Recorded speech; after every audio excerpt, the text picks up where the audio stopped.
Wednesday night, 8:30.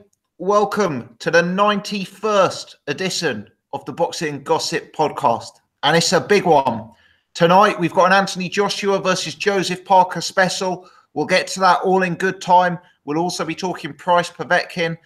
Before we do that, we'll be having a look back at last week's boxing. We'll be discussing Dillian Whyte versus Lucas Browne and the undercard. And we'll be talking about some of the major news in boxing at present. Deontay Wilder not looking like he's coming over to the UK. All of the Anthony Yarde versus Beterbiev, Anthony Yarde versus Callum Johnson, Anthony Yarde versus Frank Buglioni controversy that people seem to enjoy so much. Pleased already tonight that I am joined by my panel. We have the articulate Paul and Jay and Irish Tom as well. So a squad of 4. I have invited Jet and I have invited Sherry. So it may be that they jump on at some point, but I haven't heard from either of them. So I don't know. We've got 70 people with us already before we even got into it. So good evening to the 70. I can see some of the very, very regular faces in the chat. So good evening, everyone. Thanks for joining. Thanks for making this part of your Wednesday routine. Please hit the thumbs up button if you're watching live, or if you're watching this after this has been uploaded to the channel, which means even more people get to check us out and see what we're doing. And please hit subscribe if you haven't done so already. Without further ado, let's get into it. And the sensible place to start has to be Lucas Browne versus Dillian Whyte, the big fight of last week. I'm going to start by bringing in Jay. And Jay, let me open with the question. Was Lucas Browne really that bad? Was Dillian Whyte really that good? Which is the fairer summary? I think, to be honest, I think it's a bit of both, really. Lucas Browne, we had a feeling, didn't we, that he was going to come in, you know, a little bit out of shape, and not obviously the shape of the Chagayev fight. I mean, in hindsight, you look back at his interviews, and many people were saying he has this inner calmness and this inner collectiveness about him. But it kind of makes sense to me when he got into that fight now that it was a payday. I don't understand why someone would come into that sort of fight, such a big fight with so much on the line, so out of shape. There must have been, maybe there's problems in his camp, etc., etc. You know, it does cast light over this whole clenbuterol thing about weight cutting and everything now, which I wasn't fully convinced that he did, because of the way it was picked up, 2 days afterwards, etc., and within the fight. So he was beaten within the first 40 seconds. I think you kind of knew the way this fight was going. The way he kept on talking about, this one punch, and I only need one punch. Well, that's all well and good, and you do only need one punch, but at the same time, you can't get hit with as many blows as he was being hit. And it was brutal. He was getting picked off. He was slow. He was ponderous. I mean, it was an awful, awful display. From Dillian Whyte's point of view, Dillian Whyte coming bigger, but he looks a lot leaner, if that makes any sense. So he was heavier, but you can tell if you look at him from when he fought, Anthony Joshua, for instance, to now, his body shape, it's got a lot more, there's a lot more muscle to it. It's a lot leaner. It's a lot more almost cut than it was, originally. He's not really carrying that flab as such. He can only beat that saying, he can only beat what's put in front of him, and it's true. He did what he had to do. He took him out in style, devastating style. Looked good doing it, worked the body well. But there's always, you're always going to look at it half empty, half full. You're always going to look at it that it was an average, very below average Lucas Browne. It was not the best Lucas Browne we've ever seen. So, it's how you really want to look at it. I think for Dillian Whyte, it's good for him because he got that devastating knockout. He got that good performance, and it's obviously going to build, a lot of self-confidence. He puts his name out there, makes him look a little bit more dangerous. And I think people will probably still want to fight him because they'll look at Lucas Browne being such out of shape. So I think it's a little bit of both. It was partly a good performance because, you know, Dillian Whyte had to do what he had to do, and he did it very well. It's not like he grazed through it or, you know, he just got through it. He looked good doing it, and he did everything asked of him. But at the same time, Lucas Browne out of shape, slow, ponderous. And his face, you know, missing with big shots, and you could almost see to himself, like he was saying to himself, not, "Oh, I'll get you next time." It was, "Oh, yeah, I'm never gonna catch him." You know, he's beaten, mentally beaten. I completely agree. I completely agree. But as bad as Lucas Browne was, even though Dillian Whyte was essentially facing a heavy bag, I still think we saw improvements from Dillian Whyte. The way he was putting punches together, I thought was improved. I felt that the speed of his punches and some of the combinations he was throwing were improved. And even though it's hard to work out how meaningful that piece of form was, nevertheless, it makes me more encouraged about Dillian Whyte. I mean, I guess my personal take is technically he's never going to be good enough to be the elite, you know, so I would very much doubt I could ever pick him to beat, you know, a Wilder or a Joshua or a Povetkin or a Fury. But I do think he's well in that sort of upper second tier at the minute, and based on that performance, I'm more encouraged. Jay, do you? Obviously, there's talk about the Deontay Wilder fight. Eddie Hearn's seemingly made quite a big offer. There's also talk about the likes of Dominic Breazeale in a final eliminator. What kind of fights are you most interested in seeing Dillian Whyte next time out? Well, I think going back, I think you're right in what you say. He did look a lot better, and he was technically a lot better. As I said, he worked the bodies really well. He picked the shots. Looked a little bit more explosive. But what I will say to that is, within that first 40 seconds, you could see there was no tension in him. The confidence was there because he saw what was in front of him and thought this could be an easy night's work. And he was picking his shots at will, which allowed him to flow a lot more, which allowed him to possibly use those things that he'd worked on in his training camps that sometimes you may work on in training camps, but when it comes down to the actual fight, it's a little bit different because there's a little bit more coming back at you, and there's a little bit more to worry about, and there's a little bit more tension and maybe holding back a little bit. But he wasn't holding back. It allowed him, like, because he was a punching bag, it allowed him to move forward and work his shots and work at, and, you know, do things that he probably does in sparring or that he does in a training camp, because he was relaxed going into that. Well, after 40 seconds. Going forward, he's got to keep pushing. He's got to keep pushing for it. You know, regardless of whether we think he beats Joshua, you know, or Wilder or whoever. You know, he's got to keep testing himself and keep pushing. It's the only way he's going to get better, and it's the only way he's going to be able to prove to me, to you, to everyone else that what he thinks, that he's one of the best in the world. So really, he has either got to be. I would like to see the Wilder fight. I personally, if I were Wilder, I would take the fight. If I was Dillian Whyte, I'd want the fight. If I was Eddie Hearn, I'd want the fight. If I was Joshua, I'd want the. You know, it points in all in the right directions because his Matchroom, it's an easy fight to make if he won.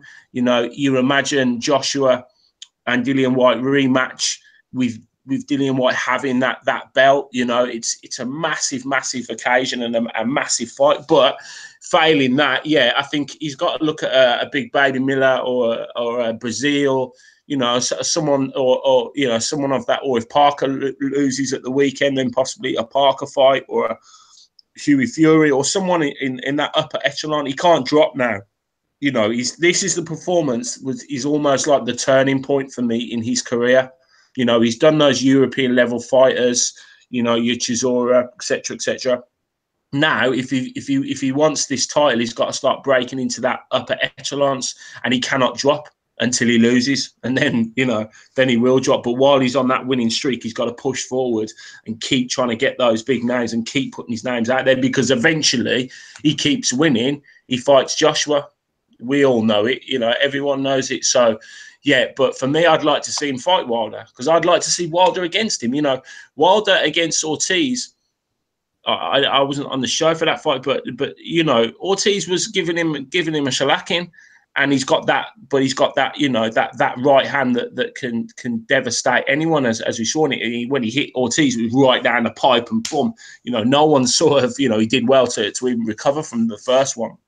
So, you know, I think he's live in a. I think anyone in the top heavyweights in the world are live against Wilder. Personally, I think that. Do you know what I mean? But he's got that. He relies on that right hand. The problem is with Dillian Whyte fighting Wilder. You know, Dillian Whyte now will be looking to go to that body, and he's the one heavyweight. If you look at the stats, and I don't like to use stats, but he's the one heavyweight that does go to the body a lot more than anyone else in that division. Problem is when he goes to that body, he leaves it open for that right hand, which obviously is Wilder's ace. So yeah, he needs to fight a Brazil. He needs to get his name out in America as much as possible, because you know a Brazil would be a good fight. A Big Baby Miller would be a good fight. I think Big Baby Miller and Whyte would sell tickets. I think it'd be a good build-up. So, yeah, he's really got to start pushing for those names and only settle for those names now. There's no going back to these European fighters. I completely agree. I think as the viewing public, they're going to struggle to get that interest in Dillian Whyte if he drops down a level now. And I think with some of the momentum he's built for himself with that win, they kind of need to push on. But no, cheers for that, Jay. Let's bring Irish Tom in next. Irish, what was your take on the fight from the weekend, mate? Man, that was some bad fight. That was brutal. I thought I was watching Chuck Wepner versus Chuck Wepner. You didn't think Dillian Whyte was it was a good performance from Dillian? Oh, look, how can you rate him? He's up there against a fella who's about 3 stone overweight. He's so fat, he even ripped the arse out of his shorts. I don't know if anybody noticed that. He's fighting the whole fight with a rip down the back arse of his shorts. Like, your man, I don't know. I just think, you know, it's hard to take Dillian Whyte seriously as a top-level fighter. Dillian is tough as nails. He might be able to punch a wee bit, but he's very uncoordinated, man. He's like watching somebody doing Irish dancing with a couple of bags of cement on their back. His legs are all over the place. Anybody see that clip of him taking a penalty on Sky Sports? Yeah. You know, like that says all that you want to know. Just watch that clip. Anybody hasn't seen it. He's hardly able to kick a ball. Celebrating Tom afterwards, where he kind of kicked out and almost took himself off his feet by throwing like a kick after the. They kicked the ropes and nearly fell out of the ring. Yeah, you know, like Dillian is an uncoordinated guy. He's never going to be. I just don't understand what people are saying they see improvements or anything. It's the same old Dillian. It's just that. Do you not think his combinations were a bit better and his speed, his hand speed seemed a bit better than normal? No, it's just that you're comparing him to a guy who's fucking, you know, shot and past it and off the drugs.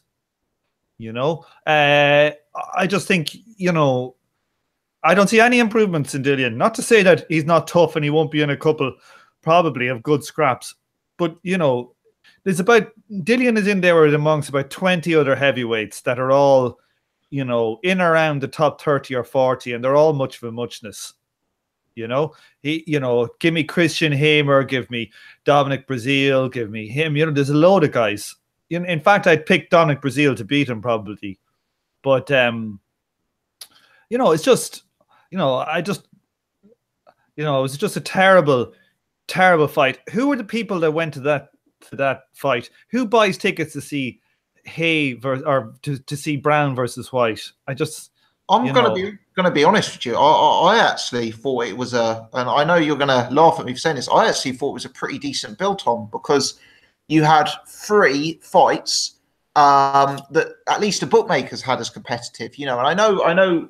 Lucas Browne versus Dillian Whyte turned into quite an easy fight, but I don't think any of us thought it would be quite as easy as it actually was. No, like, I'm not slagging the show as in some of the matchups were good, but you know, when you're going to pay your hard-earned cash to go see a big headline fight in somewhere like O2, it's not going to be 30 or 40 quid like in the R call. It's going to be 80 quid or 100 quid or, you know. And the headliner is going to be that. I just don't understand who would pay big, good money. I would much prefer to go to your call than to go to that card, see that headliner, to be honest. But you know, the card itself kind of ended up being flat, but that's more so a case of how quick the knockouts came. Yeah. But you know, like, so yeah, but I just don't see, I just don't get it with Dillian Whyte. I don't see what people see in him. You know, he's bang average. Would he beat Caballel? I think that is a tough fight for him. Yeah, so Caballel is near ideal to beat him, actually. Caballel is like a Euro level guy. So Dillian is a British to Euro level fighter. That's all he is. You know, he's, you know, there's so much talked about him. Compare him to, like, you know, Danny Williams. He's of a similar level to Danny Williams. You know, I just don't see it. People get faint praise for beating that guy, but there's nothing. Dave Allen is a lot better than the Lucas Browne in that show. Yeah, I think the Lucas Browne from that show was a poor fighter. Tom, surely he's got to retire after that. Yeah, I hope he does. Look, you know, just when we see him there come in, and we saw him against Chagayev, and he looked slim, and he got popped for drugs twice. You know, people got to be opening their eyes to how a guy can suddenly dance on the back foot and lose 2 stone or 18 pounds or whatever it was for that one title fight. You know. Let me ask you about, I know what your answer is to this, but I think I should ask you the question anyway, from a journalistic perspective. What happens if Dillian Whyte gets in the ring with Deontay Wilder? Honestly, I don't care. I don't care one whit for that fight. You know? It's like people are building this fight up. Like, if people were saying, do you know what fight I prefer to see probably? This is Brazil versus him. You know? Because they have some actual beef, and Brazil is a big guy, and Brazil can punch and he'll bring it. You know? I'd prefer to see Brazil, but I don't want to see the Brazil fight. The fight I want to see is Joshua. You know, and all these other bumps in the road being put in, it's just bullshit. The one we want to see is Joshua.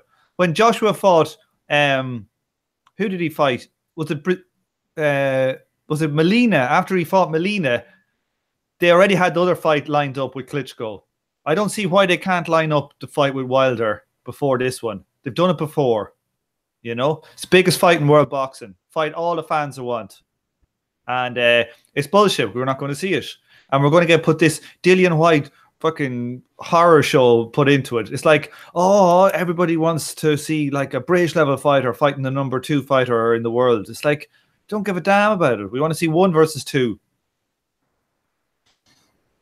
Interesting stuff. Well, or uninteresting stuff, depending on your perspective on it. Tom, let me ask you about Frank Buglioni.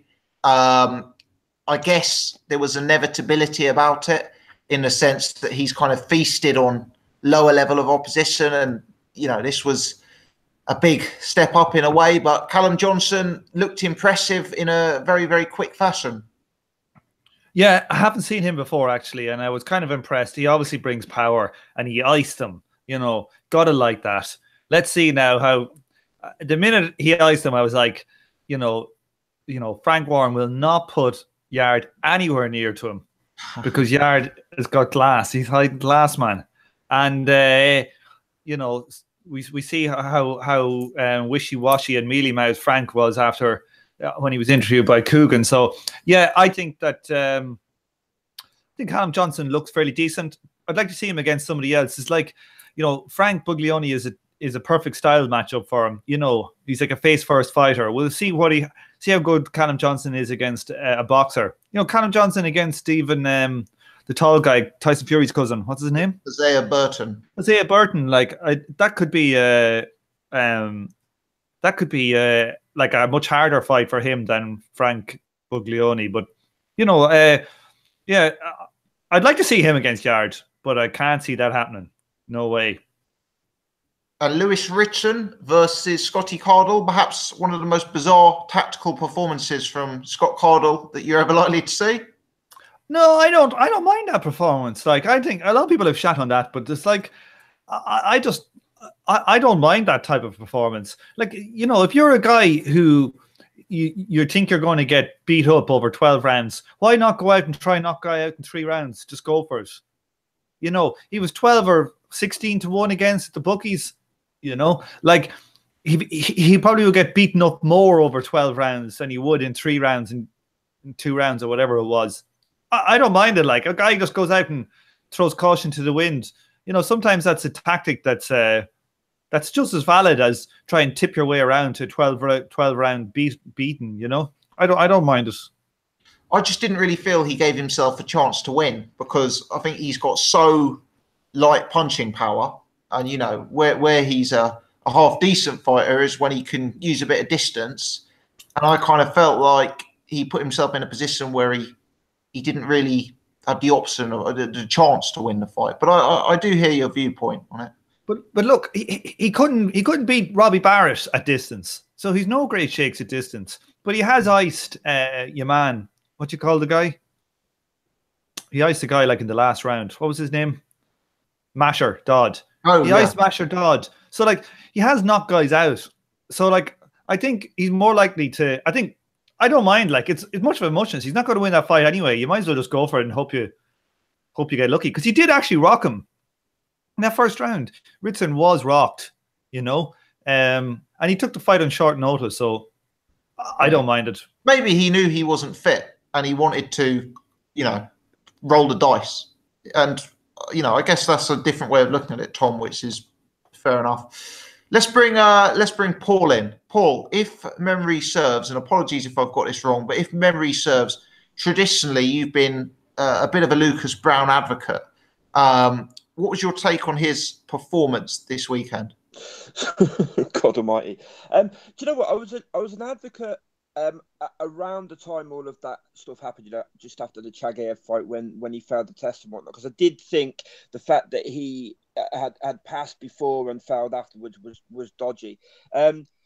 Based on what we've seen since that and what happened at the weekend, you know, I kind of have to eat my words a little bit. It really does look like, you know, the only time we've ever seen Lucas Browne looking in any way decent was the time in which he failed the test. And, you know, like, I mean, I was starting. I didn't get it finished because I couldn't edit it.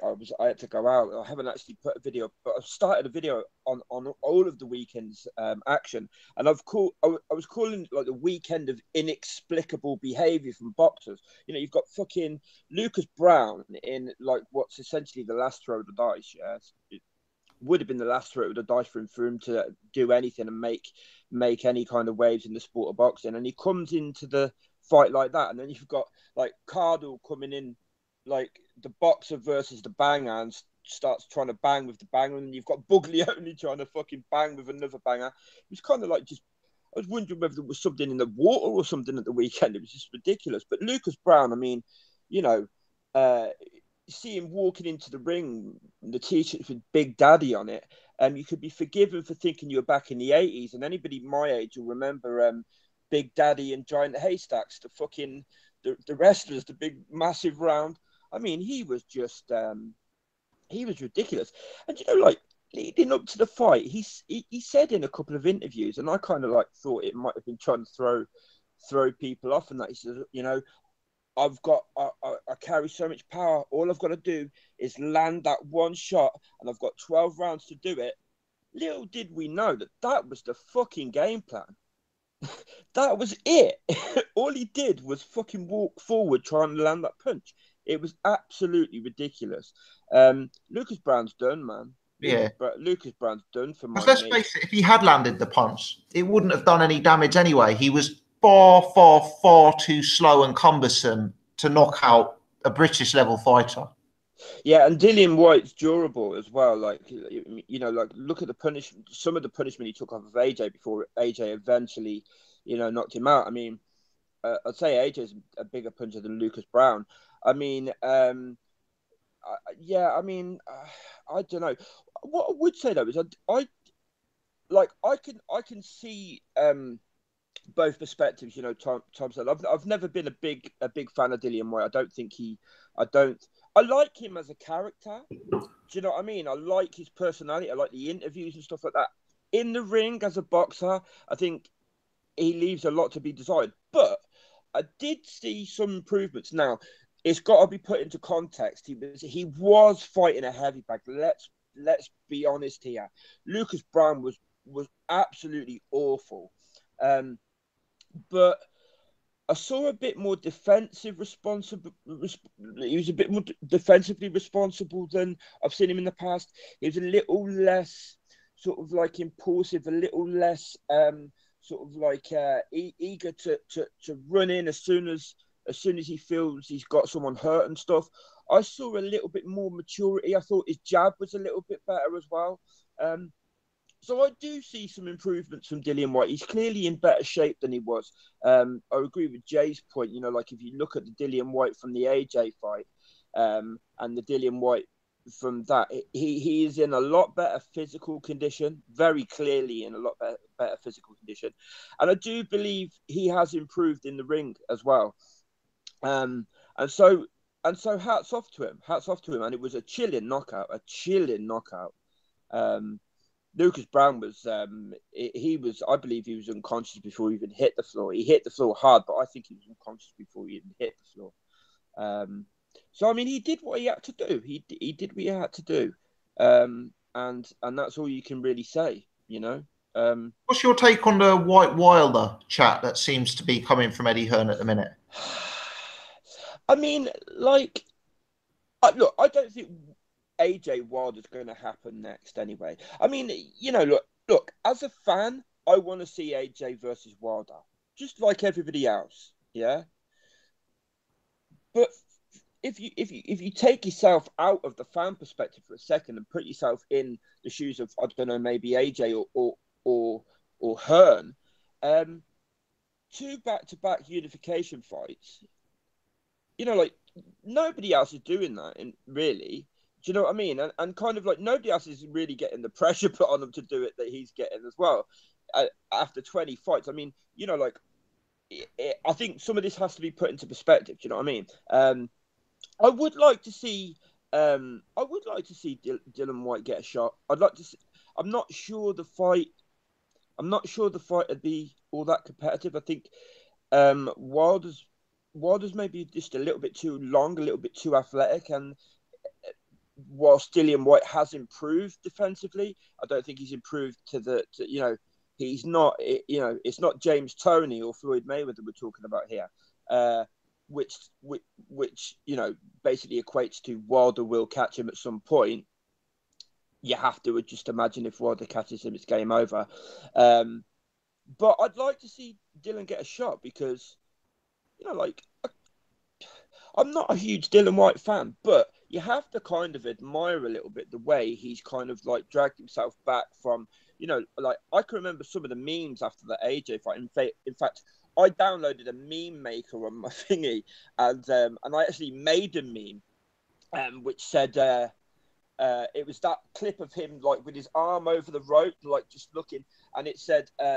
At the top, it said, "What's my motherfucking name?" And then at the bottom, it said, "No, seriously, does anybody know what my name is? I don't know what my own name is right now," or something like that. It was like some kind of stupid meme. But at that point, he kind of looked pretty fucked, pretty, you know. He's dragged himself back from obscurity, and he's had, you know, there's a few good wins now. So I'd like to see him get a shot.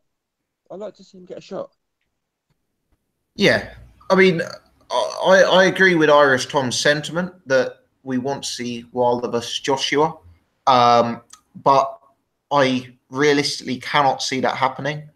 And I do think that if that fight doesn't happen, I want to still see best fights other than that. And realistically, Dillian Whyte is in the mix. You know, he is in the top 6 or 7 for me. And I think Wilder Whyte, whilst I would pick Wilder to win convincingly, I think Wilder Whyte would have a lot of interesting elements to it.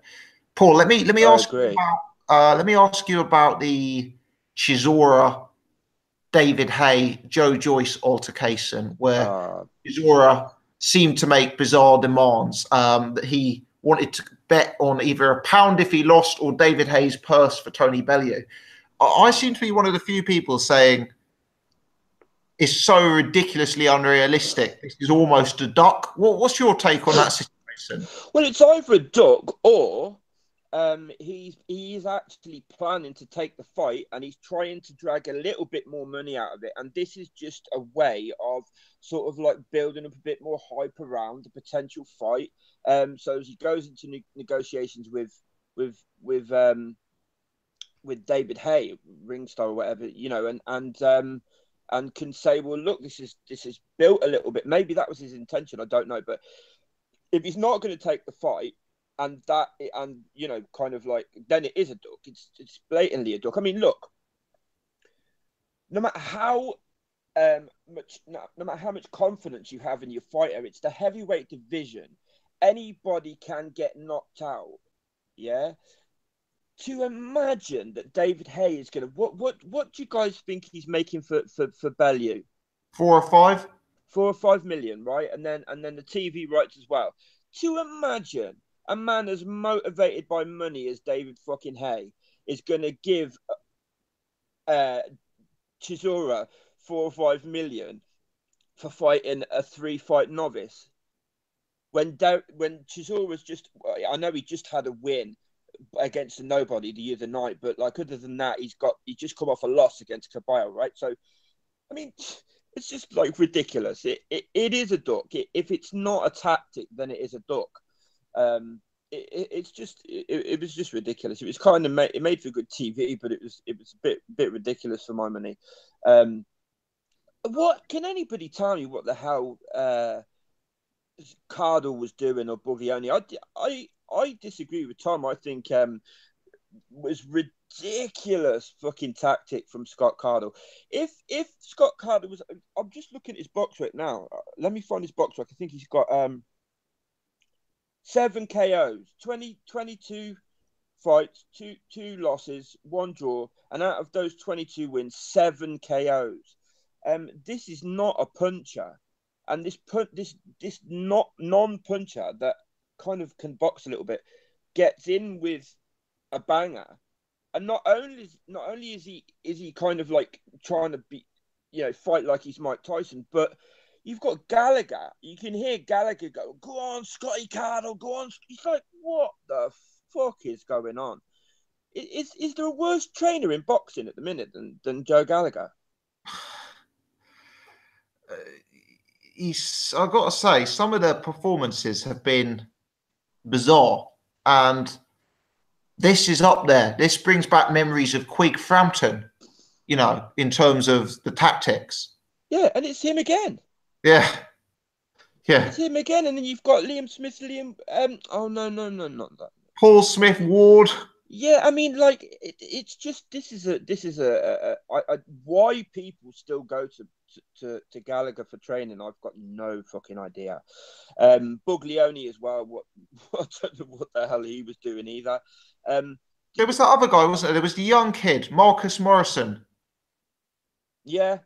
He's just, it's God. I mean, if anybody's got any shout for, in fact, any guys in the chat, have you got a shout for any trainer that's worse than Gallagher, that's got a worse record for just terrible game plans or just no game plan?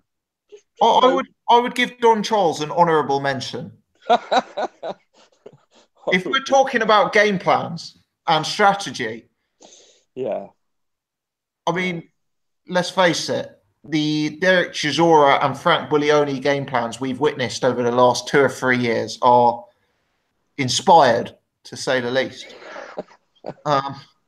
But indeed, yeah. So, sorry to interrupt. Do you think it's the connection that he has possibly with the major promoters that you know entices fighters to go and train with him? The options and the opportunities it may arise if you're in a Gallagher stable. I actually don't know. You know, I'm unaware of big name fighters signing with Joe Gallagher. I think he's very in with the Smith brothers and with that whole sort of setup. And I think he's had fighters who've been very loyal to him for 3, 4, 5, 6 years. But I'm not aware of big name fighters signing with him. You know, it's just the same guys as just being loyal to him, I think. I'm just wondering if you were a young fighter and you're thinking, right, you know, I need to find a trainer, you know, and if Gallagher comes along and says, yeah, I'll train you, and I know Eddie Hearn and I know, you know, Frank Warren and this, that, and the other, and we've got the Smith brothers there. Do you know what I mean? Like, that's all where that reputation builds, not necessarily of being a great trainer, but because of, you know, the ability to get them on bigger shows. I mean, I think it's possible that's probably happened, and it's possible it's part of it. I think as well as that, you know, like some of these lads, no disrespect to them, but they're not the brightest crane in the box, are they? And you know, just because you can fight doesn't actually mean that you can look and actually sort of like know what's good advice and what's not. You know, some of the awful commentary we hear tells us that. Do you know what I mean? That some of the ex-fighters that just come in the commentary box and just talk absolute nonsense.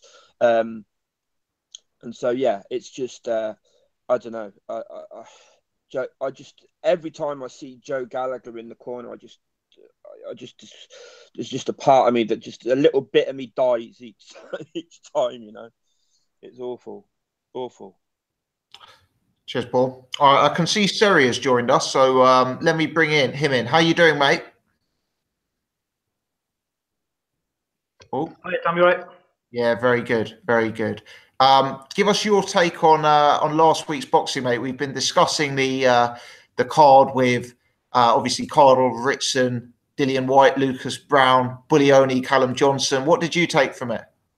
Yeah, to be fair, I mean, last week, if you remember, I was moaning about that card, saying I wasn't really interested, but I guess the opposite kind of happened. All the fights, in a way, kind of delivered in a way, if that makes sense. They all had, you know, shock value kind of thing, and they all ended with, you know, good knockouts in a way. I mean, the Frank Bullioni one was a big, not a shock that Callum Johnson won. I thought it was a 50-50 fight, but just how quickly it happened. Scotty Cardle started off very well, and I like the fact that he went out there and kind of went for it, but he was gassed, and then that stoppage was a very good stoppage, I have to say. I mean, he got hit with some big clean shots towards the end. You know, you don't really want to see someone's head getting rocked back and forth like that too much, do you? But again, great performance by Ritson, and obviously he's kind of proven himself on the British scene now. He's going to be, you know, moving on and kicking on from there. And I can see that the hype train with Eddie Hearn getting behind him, because he knows he's got a good, at the moment, British level fighter, but a guy that, you know, clearly can do bits, hopefully higher up the levels as well. Main event, obviously, look, the fight was what it was. It wasn't the best fight in the world. It wasn't really that entertaining, which was what we kind of said last week. It might not be the most entertaining fight in the world, where it might be a total, you know, all-out war. But Lucas Browne just turned up in really bad condition, didn't he? He didn't do anything. There was no game plan. There wasn't really any attempt at anything. He looked like, you know, before he got in the ring, he looked like he lost just his whole attitude, looking at the floor. He didn't look like he was interested. So potentially he turned up for the payday, or we don't know what could happen. But Dillian Whyte, I think Paul was saying when I came on the podcast, or Jay, I can't remember who said it, that it was a more complete performance that we've seen from him. He was defensively responsible. He used the jab very well for him. If I'm honest with you, I think he did pretty well with the jab, and he really, you know, put that to good use. Bust up Lucas Browne's eye and stuff, cut him up easily. And that left hook was a massive punch. I mean, the way he threw it was really the most efficient way you throw a left hook. But I mean, the way he landed on him and the way he just went down I was genuinely shocked and worried.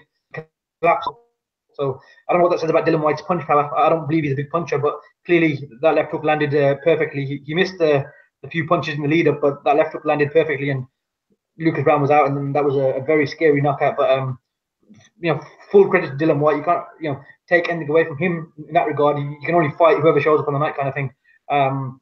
Whether that was a better Lucas Browne or not, you know, we can't really say anything there, because the version of Lucas Browne that showed up was just a you know, a punch bag, wasn't it really? And it was a relatively routine and easy night for Dillian Whyte in that regard. Yeah, definitely. Where do you stand on the Whyte debate? Sorry, is it something you'd like to see? I mean, look, I think again, Paul said it, that, you know, Dillian Whyte's been there now. He's been, whatever fight he's had to have, he's had. Whether he won or lost the Chisora fight or not is irrelevant at this point. Personally, I thought Chisora, you know, nicked it, but I mean, overall at this point, the way the careers have gone, it doesn't really mean anything now. I mean, if he does get that mandatory shot, then by all means, he should take that fight. And even if he doesn't, I mean, if you get a world title shot, I mean, come on, you shouldn't turn that down. And then especially if Hearn does put up, a better offer for Wilder, Wilder shouldn't be turning that down either, because I think Wilder does knock out Dillian Whyte fairly easily. I'm not saying it's an easy fight. I just think he can knock him out. And Wilder should be a big favourite in that fight. But I think Dillian Whyte deserves it. He's a guy who's, with Joshua, they kind of started that big pay-per-view together kind of thing. The what's it called? What was it? Bad Intentions? Was it Bad Intentions with him and Joshua and with Eubank and Spike, wasn't it? So yeah, December 2015, they started this whole Joshua hype together, and it was from there that the next fight was the Charles Martin fight, and he kicked on from there. So Dillian Whyte definitely, he was the first guy to even buzz or even hit Joshua properly back. So you got to give him some credit in the sense that they were both at that level then, and they both obviously done bits since then. But Dillian Whyte's never really gone up to world level again. So in terms of titles and stuff. But now I think this is his opportunity. I think Wilder should take the fight. I don't see any major risk for him not to take that fight. Of course, the fight last weekend ended perfectly for Eddie Hearn to spin that and say Dillian Whyte's a big puncher now. You know what I mean? So in that regard, we've got a great build-up. I mean, Deontay Wilder, Dillian Whyte in a press conference would be mad, and you can see all the drama kicking off already. And I'd love to see that. But yeah, I don't think Dillian Whyte has a real chance of winning that fight. Even with that, big punch against Lucas Browne, I think Deontay Wilder is a totally different style of fight, and I think he'll just land, his wild windmills and whatnot. He'll land everything on Dillian Whyte and stop him. But either way, there's no reason why Dillian Whyte shouldn't take that fight, and vice versa. There's a lot of money involved. It's a world title shot, and again, no one's going to begrudge Dillian Whyte if he loses to Deontay Wilder. And his resume will say he lost to Deontay Wilder and to Joshua, who are the two, pretty much the two best heavyweights, recognized heavyweights in the world right now, aren't they, in that regard? So personally, I wouldn't have anything against that fight, and I think it's a sensible move. And of course, people are complaining that Hearn's just trying to throw Dillian Whyte under the bus and all that business. But at the end of the day, it's a money-making fight. It's going to set him up well. It's going to make Deontay Wilder money, and it's a common opponent for them to build the Joshua and Wilder fight. So if that's what Dillian Whyte needs to be, then by all means, go ahead and you can give it his all. If he wins, and fair play to him, we've got a massive rematch between him and Joshua. If he loses, we've just got a common opponent between Joshua and Wilder, and I think we'll get a good build-up and a good knockout for Wilder. Can I say as well, I cannot for the life of me figure out why Wilder seems so reluctant to take this fight. I think it makes sense just from every perspective for Wilder to take this fight. In order to get more money when he does eventually fight Joshua, he needs to kind of build his name in the UK.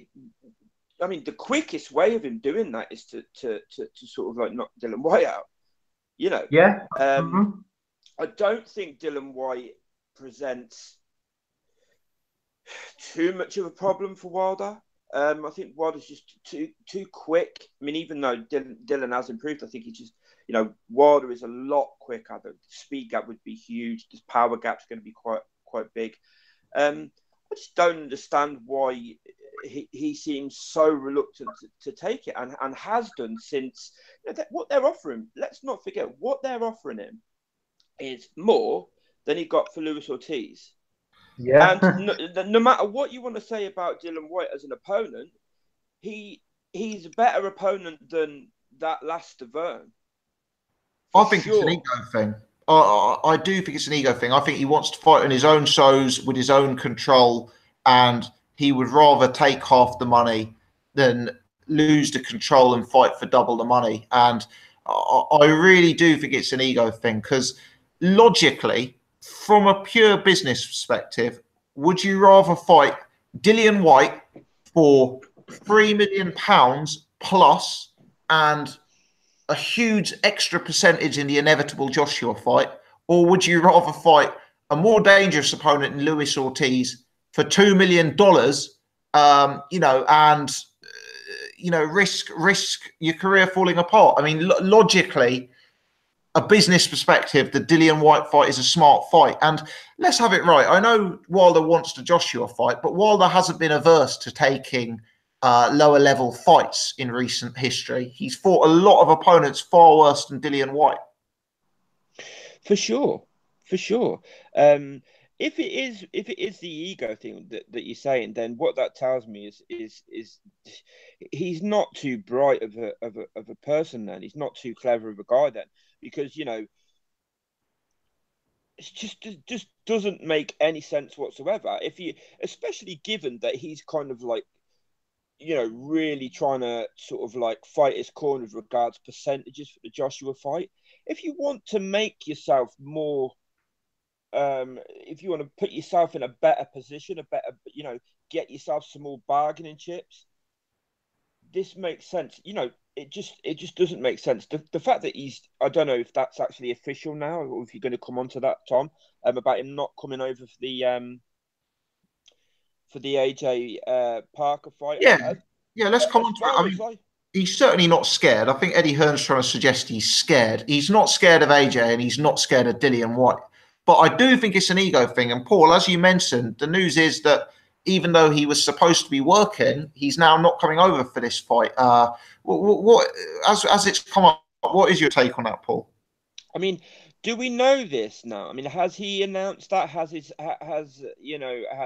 his people announced it? Or well, Eddie Hearn's announced it, and Eddie Hearn is the promoter for the show, and he is the person who'd be providing them with, well, one would presume, tickets, etc. He's the one with the relationship with the broadcaster. So I think on this, his announcement is likely accurate.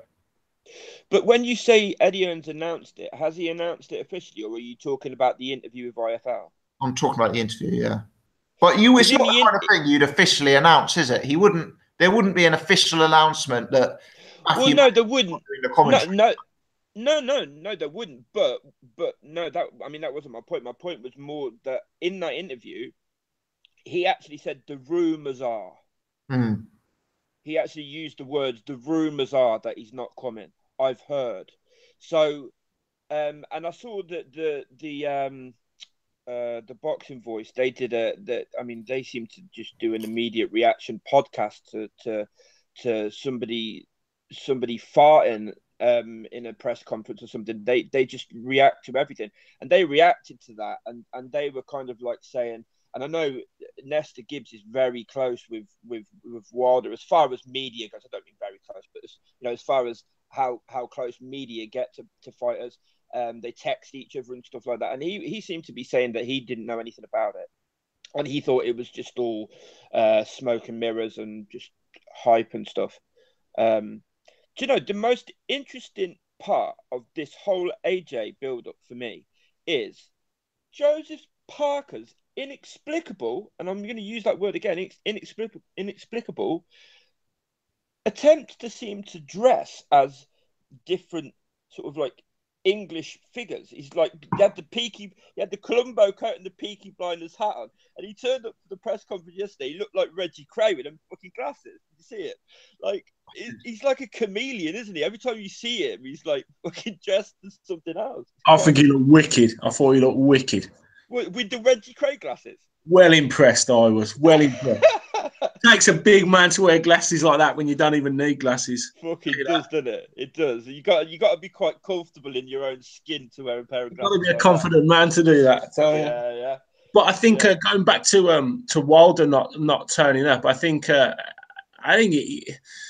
this could be a whole promotional thing. This is like a typical WWE thing where he's like gonna burst in from like the back of the crowd, like there'll be a big entrance and there'll be a big spotlight on him at the end of the fight, walking in, with his belt over his head, screaming for Joshua or Parker, depending. I think I don't think Deontay Wilder is that naive that he doesn't think this is not a good thing. I mean, he's been here before, he's done it before, he's been over before. He's not the type of man that comes across that he's going to shy away from these. If anything, he's the sort of man that will be the first in the queue to make statements and to make a big impression. So I'll be surprised if he's not there. What about this sort of suggestion that he is rubbed up the wrong way because Joshua said he couldn't get in the ring afterwards, and that he doesn't want to come because he's not allowed in the ring? Smoke and mirrors, or? But he's gonna.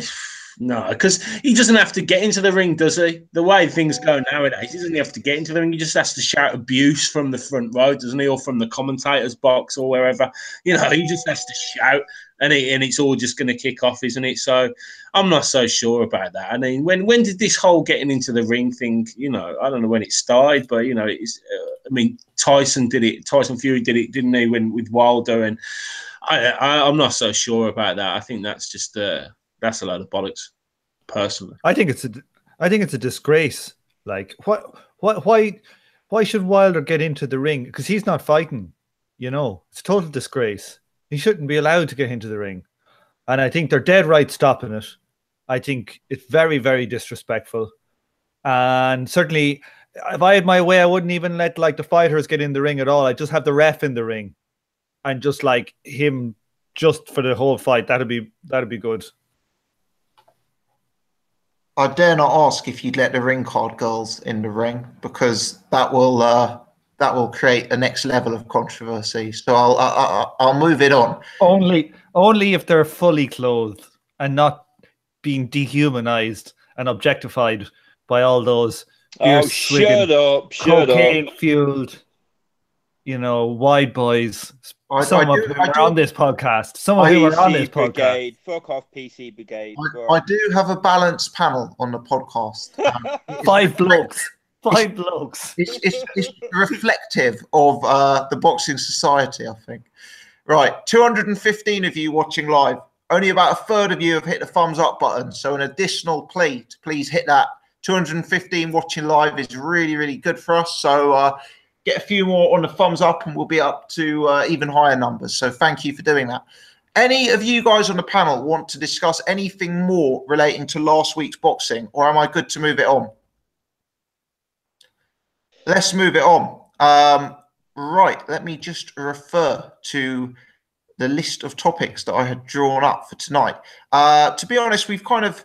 Let me ask you guys just briefly, because I want to obviously spend a lot of the time on today's show focused on AJ Parker. But let me ask you guys briefly about Eddie Hearn's interview with relation to Anthony Yarde, where he referred to Yarde rejecting a Beterbiev fight and also referred to the Callum Johnson matchup. Tom, you alluded earlier that you could sense Frank Warren wanted no part of Callum Johnson.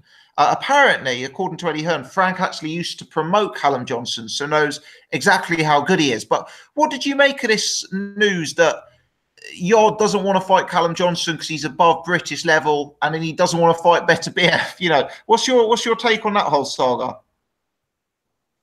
Well, I heard that Frank Warren was going to try and get you into the ring with Yarde because you're and pass you off as Beterbiev. Oh, I couldn't make the weight these days. Could you not? No, not anymore. Yeah, not with the beard. It's too heavy. The Beterbiev lookalikes work has been very profitable for you. I think, you know, it's funny of these promoters like Frank Warren, like slagging off Eddie when he wouldn't put in, you know, Frank Buglioni and putting roadblocks in, and then the minute fucking Callum Johnson fucking knocks out Frank Buglioni, Frank Warren is doing exactly the same thing and the opposite of what he was doing before. So these promoters, you know, they're all just talking their book. I think, you know, Yarde hasn't fought a British. Has he fought an English? Well, I suppose he fought Serge Locker. So yeah. That's one. He's got one reasonably respectable name on it. He hasn't fought even somebody apart from Serge Locker, probably somebody at English level. Yes. Yeah, I mean, his second best win is Chris Hobbs, who was the Southern Area champion, I believe. Yeah, who none of us had ever heard of before. So, like, I think it's, you know, Callum Johnson is a step up. Now, whether he wants that step up or not, I don't think he does. But, you know, Beterbiev, there's no way he'd fight Beterbiev. You know, Beterbiev's a killer, former world champion amateur fighter. You know, Yarde is far from that. And he's got a glass chin. So they're going to absolutely manage him so carefully, I think. Like, well, I don't know who's... Say about the glass chin. Is it just your instinct, or have you seen something in him? Ingram on Bayloric did like a 1 or 2 hour interview with Tunde and Jai. and Ingram was quizzing him about his chin on that show. And I don't know, it's about an hour and a half in. I can't be arsed trying to go and listen and find it, you know, and listen to it all again to find it. But he nearly as much admitted that he had a bad chin on it. I was really shocked. So, like, he was saying things like, you know, well, fighters have all different manners of flaws and stuff, you know, and he was nearly essentially admitting he had a bad chin. And you look at how they've matched him. They haven't put him in with anybody who could punch, even at an English level. So, and they don't want to put him in with Callum Johnson. Look, if you're going to win world titles, you're going to have to go in with guys who can punch like Callum Johnson. Now, maybe he's not ready for him. You know, maybe technically he's not ready for him. But, you know, I think Frank knows his boxing. And I think, you know, I think Eddie Hearn knows his boxing too. And so they both know something. That fight's not being made for a reason. Interesting stuff. Yeah. It does seem he's been treated with kid gloves right now. And I think Callum Johnson is the first fighter he'd ever be in with who the bookmakers would give a, you know, in any way a live chance of beating him. Because I know Cez Locker has probably fought at a higher level, you know, than Callum Johnson has. But realistically, Cez Locker was very much an opponent, you know, at the time he was brought in. And from an odd-making perspective, it was all about whether or not he could go the distance, not about whether or not he could win. So, to be fair, I think that's fair commentary. Anyone else on the panel got anything to add about that Beterbiev story from Eddie Hearn, or so we move it on to AJ Parker? Well, he's not ready for Beterbiev. Beterbiev, I mean, like, Beterbiev would school him, man. Who is he ready for, school though? him and stop him. Do you think he's ready for Callum Johnson? Yeah. Yeah. Whether he beat Callum Johnson or not, I don't know. But yeah. Yeah. The fact of the matter is, he can't talk all the talk and say this, that, and the other, and then not fight someone like Callum Johnson. Yeah, I mean, and that's the part of it that's bollocks, isn't it? And exactly, it's kind of like you know, when the whole who was it they were trying to get him to? He was trying to say he wanted to fight Buglioni, and who was it they wanted him to fight? Jose Burton. Yeah, and he was, you know, I'm moving in different ways. I'm ranked this place. What happens when you take these dodgy titles? Do you know what I mean? These different versions of titles, you know, and you start putting yourself up there. Is he what number one? In what? I think he's number 2 with a WBO, which is absolutely ridiculous. So you're putting yourself in that position for a reason. You're putting yourself in that position to fight for a world title. Don't get all the way up there and suddenly go, oh, actually, I don't want this world title fight now. I'm not ready. I know, yeah. Is it BF that holds that WBO title? Yeah, it is. Yeah. So I mean, like, I don't know. I don't know what they're doing then, because I mean, for one, for somebody that, like, you know, I like him as a fighter. I'm glad he's not taking the Beterbiev fight at this point. He is nowhere near fucking ready for Beterbiev and fucking beat the living daylight. But this is the difference. Beterbiev only had 12 fights. Yeah, but Beterbiev's deep amateur background. Yeah, but this is what I'm saying. Don't rate yourself with these sort of people. Yeah. If you're not going to take the fights, you're on the same. You're meant to be at the same sort of level of your professional career. The difference is, obviously, he's had a mega amateur career. You know, world amateur champion, etc., etc. So this is what's so messed up with boxing and so messed up with ratings and belts and all of this, because, you know, you put yourself in that position. Then when it comes down to it, you're saying, "No, I'm not ready now." I'm hearing in the chat that Beterbiev actually has the IBF, not the WBO. So IBF, but that's even worse, because he's aiming for Kovalev. Is it Bivol then? Is Bivol or Kovalev? Kovalev. Then, yeah. Okay. You're telling me you're okay to fight Kovalev, but you're not okay to fight a 12 fight. He won't fight Kovalev. Kovalev will. It's all a lot of bullshit, isn't it? Really, that's all it is. He's not ready for any of them champions. He's not ready for any of them champions at light heavy. Who have you got? You've got Bivol. You've got Kovalev. Has Vosdik got a title? Stevenson. All right, Stevenson. Yeah, but even guys without titles, Vosdik, I think, Alexander Vosdik could smash him to pieces right now. He needs about another 5, at least, I would say, learning fights before he goes anywhere near anybody like that. But, you know, he's had 15 fights. And he won't fight someone that's had 12 fights. Yeah, but look who he's had the 15 fights. Yeah, but this is what I'm saying. This is exactly what I'm saying. This is how they're built and how their careers are managed. They don't move them well at all. They don't move them well at all. They don't make the right sort of like incremental sort of like moves up in quality. They seem to just bring in taxi driver after you know, binman after, and then try and put you in with somebody decent, and it always goes horribly wrong. Well, I don't know why. They're putting so much emphasis on an unbeaten record, and this is what they do, especially definitely in this country. This unbeaten record thing, that you have to be unbeaten to get to a certain level. You know what I mean? It's just like, Bivol's only had, 13 fights? Yeah, not a lot. The WBA champion's had 13 fights, and your IBF champion has had what, 12? You know, it reminds me a bit of last year when Gervonta faced, was it Ryan Walsh? Yeah. Yeah, look at that. You know, a guy who we all think is, you know, a good fighter, Walsh, but as soon as you got him with someone decent, he got smashed out within 3 rounds. It wasn't even 1 round was competitive with that fight. You know, Anthony Yarde, similarly, if he gets in the ring with any of these boys, he's getting knocked out. Simple as that. It's actually interesting that they selected him as a voluntary, actually, because, you know, it kind of suggests they don't view him as the biggest threat, that they picked him out and offered him a voluntary. Yeah, it's one of those ones where he's going to only get better potentially, so get him now. Let's get him out of the way and then, you know, move on. It's one of those ones, isn't it? But I don't really think he's that good yet, Anthony Yarde. He hasn't fought no one. I want to see him get hit first the same way with Joshua. Everyone was hyping over him. I really didn't get the Joshua hype until after the Fishko fight, and that was a big thing to, you know, kind of give him credit for. That was a great fight, but, you know, until Anthony Yarde has something like that, I can't, you know, I don't rate him that well. But that's what I mean. You've got to get to that point. It's all right being unbeaten and fighting these people, but at some point you've got to turn around and say, right, you know, if I'm the real deal, I'm the real deal, and that's why you kind of got to respect Anthony Joshua for getting in a ring with Vladimir Klitschko and taking it to him. He could have avoided that fight. He didn't necessarily have to take that fight, but he took the fight for that very reason, to prove that you know, he's one of the best.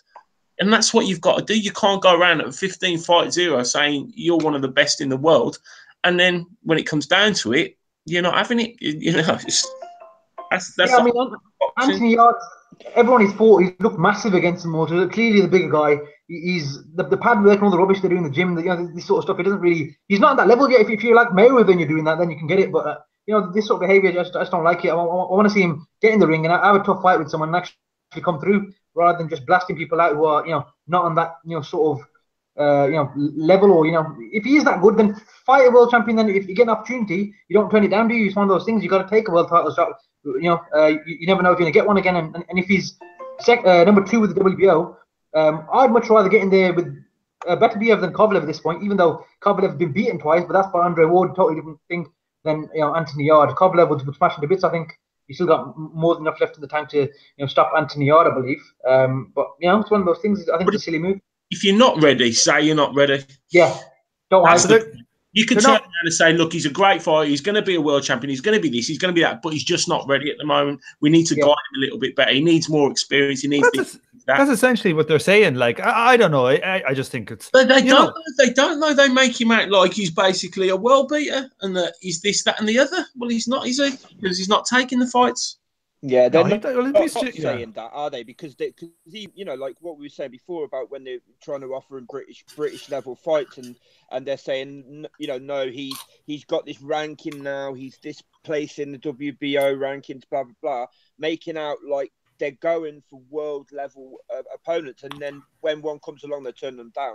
That's the disingenuous part, and that's the part that I think fans don't appreciate. Do you know what I mean? I'd much rather they just said, like Jay just said, I'd much rather they just said, look, he's not ready yet. He's still green. No worries. No problem. Here's what the plan is. Plan is to wait till Kovalev gets old or moves up. There'll be a vacant WBO. Frank will get him in there against a Polish plumber, and he'll get a title. You know, that's what all of Frank's lots tend to do. You know, it'll be like Terry Flanagan, have 4 shite defenses, and then maybe another Kovalev will turn up and you'll have to actually fight someone. Then maybe you'll move up to cruiserweight. That'll be the plan. Yeah, he'll wait for Kovalev or Donny. Gents, someone on the panel is receiving a large number of inappropriate messages. Not me, I'm not that popular. Could whoever it is please put whatever device it is on silent or on vibrate or something like that? Because I was sending Sherry some inappropriate messages. Maybe that's it. Yeah, I'm sure. Well, when we're on the subject of promoter rumors, because obviously this Better Be Ev story is a rumor started from Edward Hearn, but additional one I heard today, and it was on Eddie Hearn's new interview with IFL TV. He said that they were talking about could Zolani Teti versus Ryan Burnett take place, and he said that both of them were likely entering the next edition of the Super Series, which for me is quite big and quite revealing news. So did anyone else hear that, and does anyone have a reaction to that? No, but that would be fucking brilliant. That means we're going to get Inoue in there too. So we're going to get Inoue, Tete, Burnett. Who else is going to be live in that? What's the news? What's McDonald. that from? He said that Zolani Teti and Ryan Burnett would both likely be entering the next edition of the World Boxing Super Series. Oh, okay. Cool. I think it's some good, really good fights in that, don't there? 100%. Thing is, yeah, like, you know, like Burnett will definitely go into that because, you know, the money will be very big in it. So, like, the risk in the reward is right. Whereas to fight him in Belfast against Tete and get like 75 grand or 100 grand, you know, that's why it won't be made. Yeah, I think any of the smaller guys will jump at the chance because let's be honest, none of them, you know, what is that, Superfly? Bantam. Bantamweight, yeah. None of those guys get big money, none of them, and so I think, you know, all of the top guys will jump at the chance of getting in something like the Super 6 because the money's just going to be so much better than what they can earn anywhere else. Good stuff. Guys, we'll move it on to the major topic of the week. We've now got over 250 watching live. So shout out to everyone who's joining us. Thanks for tuning in. And I think the majority are probably here to hear about the big fight next week, which is, of course, Anthony Joshua versus Joseph Parker, heavyweight unification fight, 2 big unbeaten young champions. Jay, let's start with yourself. Firstly, how up for this fight are you? I wasn't, to be honest, last week. I mean, we spoke about it before we come on air. I wasn't super hyped. Now, obviously, it's starting to build a little bit. Questions are being asked. Sometimes I overload on interviews, you know, like it was crazy yesterday. It was just interview after interview after, and you know, you just hear the same rhetoric, don't you? The same sort of thing coming out. I think the most entertaining person I like to watch on these interviews is definitely David Higgins. I think he's amazing. I think he's absolutely hilarious. He's a real character, really good, strange geezer, but real good character. Yeah, I'm super hyped. I like Joseph Parker's confidence. You know, there is an air about him. He you know, you can tell with a lot of fighters, they to get rid of nerves or to get rid of excitement or whatever it may be, you know, they could be a bit bullshit or whatever. But he was very calm, very collective, you know, and his take on it. But you see that in the gloves are off, you know, very confident guy. And let's be honest, you know, Bar, he's a live fighter in this fight. He's got a chance, you know. He's definitely got a chance. And Bar Wilder, you know, and the potential of Fury, this is one of the best fights in the division that can happen. So we should all be excited about it, and it's going to be really interesting. And yeah, it's you're seeing a little bit of a different side to Anthony Joshua. I feel there's a little bit of spite there, which you've never really seen before. I saw a little bit of spite.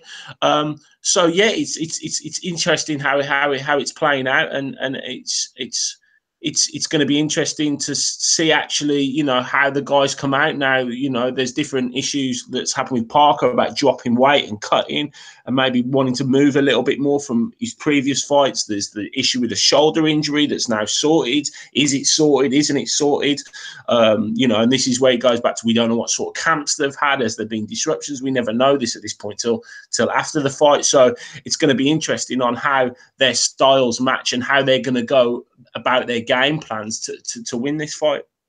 What do you make of the shoulder injury? Because I don't know if you saw my coverage of it, Jay, but well, I'll set the scene for you. I woke up one morning and I had about 200 messages on my phone, largely from, and this is not every New Zealand boxing fan, but largely from New Zealand boxing fans telling me that AJ now has no chance because Parker's injury that none of us even knew existed is now rectified, and he's done all those performances being completely injured, and now he's going to be a new man. My reaction to it is, if it's even a true story, it's a big negative for him that he has gone into this fight after 2 recent surgeries. And, you know, he only had these surgeries as recently as December. So I've got no idea how that would have affected his training in January, for example. So I personally perceived it as a big negative. And as I kind of said on my video, who would you rather fight? Someone who was just coming off a big surgery or someone who was not? You know, that's my take on it. But for me, I think it's his, can I just say, I think it's his elbows, and it's both of them. I saw a little bit of a documentary thing that I don't know where it came from or whatever, but they spoke to a doctor as well. There was some kind of fragments. They showed X-rays and that. It was actually both elbows. Yeah, you're right. It was. I think it was one elbow, but a double surgery on one elbow. But yeah, I don't know why. In the one I saw, they said both elbows. Well, maybe it is both, mate. Maybe it is both. Yeah. Look, let's be honest. The Kiwis are going to back their man, whatever, you know. It's a small country. It's big hopes. It's coming to another country, away fighter. You know, the expectations of a nation on his shoulders, and you know, of course they're gonna say this, you know, and rightly so. You know, they're just getting behind their man. Personally, you kind of don't know, and this is the thing. It's kind of like the Hay Bellew thing. The injury that he had that we didn't really know about, but then there was rumours that he'd gone abroad to see a specialist not long before the fight. You know, all these things. Is it, you know, Parker's team coming out, you know, giving this false information to build up confidence to do these things, or is it actually going to make a difference? Can he be more explosive now and hit harder and what have you? You know, there's so many unanswered questions with that, and it's kind of the thing that what makes a fight exciting, but at the same time, you're only going to find these answers at the end of the fight. I don't think he's the sort of man. I don't know, but I don't think he's the sort of man to come out afterwards and go, "Well, I've just had a surgery, so this is why I lost." I'd hope he'd be magnanimous in defeat, and I'm not saying he's going to lose before anyone starts shouting because I don't know, but you know, I think you're right in that you'd rather be fighting someone just coming off an injury, because you don't know how that injury is going to react when, you know, when he's in the middle of the fight. Is it going to go? Is he going to have problems again? You know, is it not fully healed? You know, is it doing the job that you know, that the operation is meant to do to bring him that power back or that explosiveness that possibly he has lacked over the last couple of fights? Definitely. So, Jay, it's that time to put you to the prediction. You said you weren't saying Parker was going to lose. Let's put it on you. What's your prediction? Well, you know, it's been a while since you've had a howler. Yeah, and I will go with AJ for this, definitely, just purely out of form. You know, I'd say AJ, and I think a lot of people are tending to be going for this, like AJ seventh rounds KO. You know, I think that's well possible, and I'd probably put my money on that. But what I will say is that, you know, why we like to see, why we want to see Joshua against top people is because he has that vulnerability and he's shown that vulnerability. And that's what's exciting. As having vulnerability in the heavyweight division makes it very, very intriguing and very, very exciting. We thought that AJ was, or everyone thought that AJ was invincible, unable to get beat or to be hurt.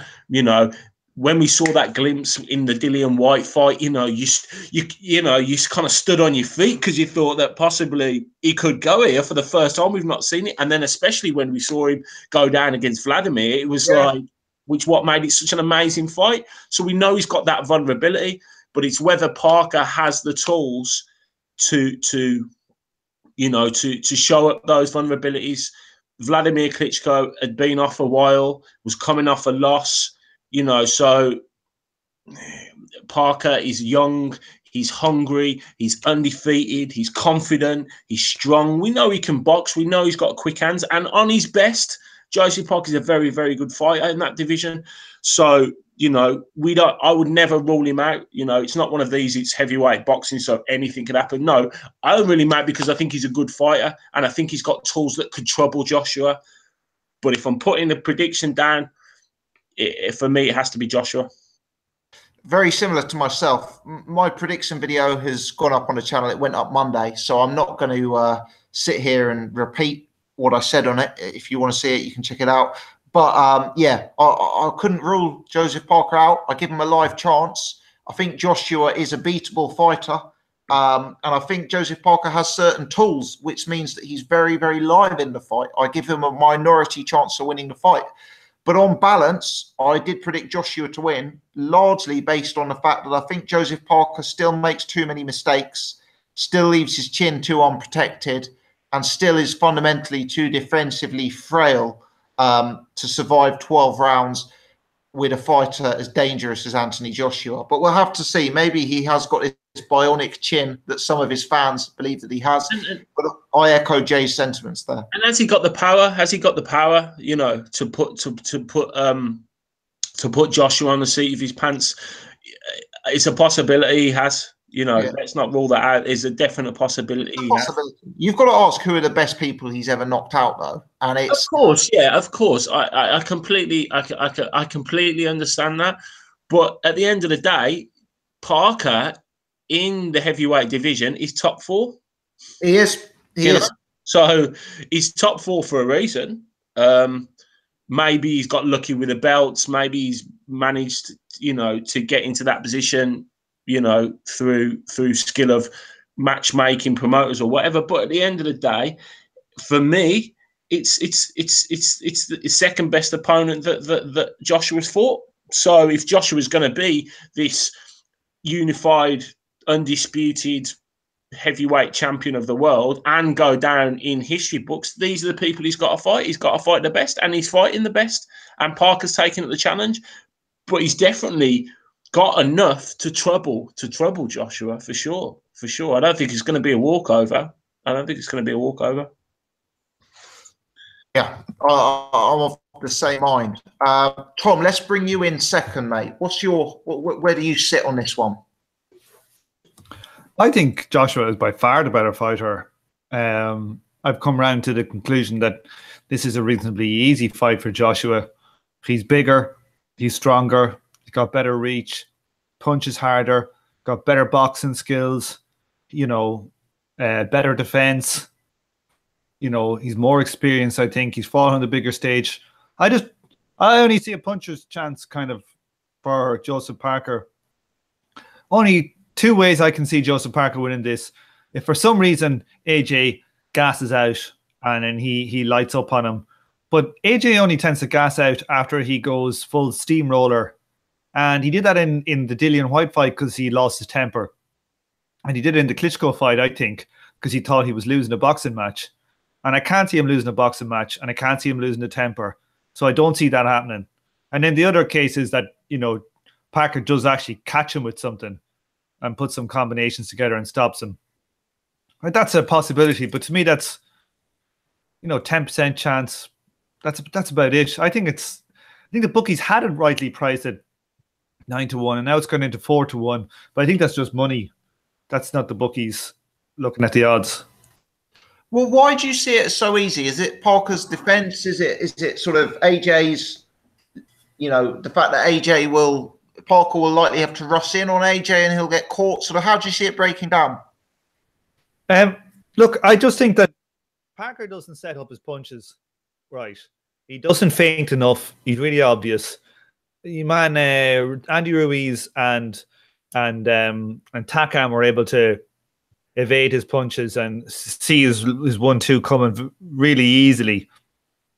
And Joshua is a much better boxer than those guys, and he's got much better distance control and much better reach than those fighters. So I think it's going to be easy for Joshua. He's just going to be stepping back, and Parker's going to be missing with like 1-2s a lot. And I just see it's going to be. I just think it's going to be really quite easy. I just think he's a very much better boxer, and I think the only thing, the advantages that people say Parker has, like a better chin.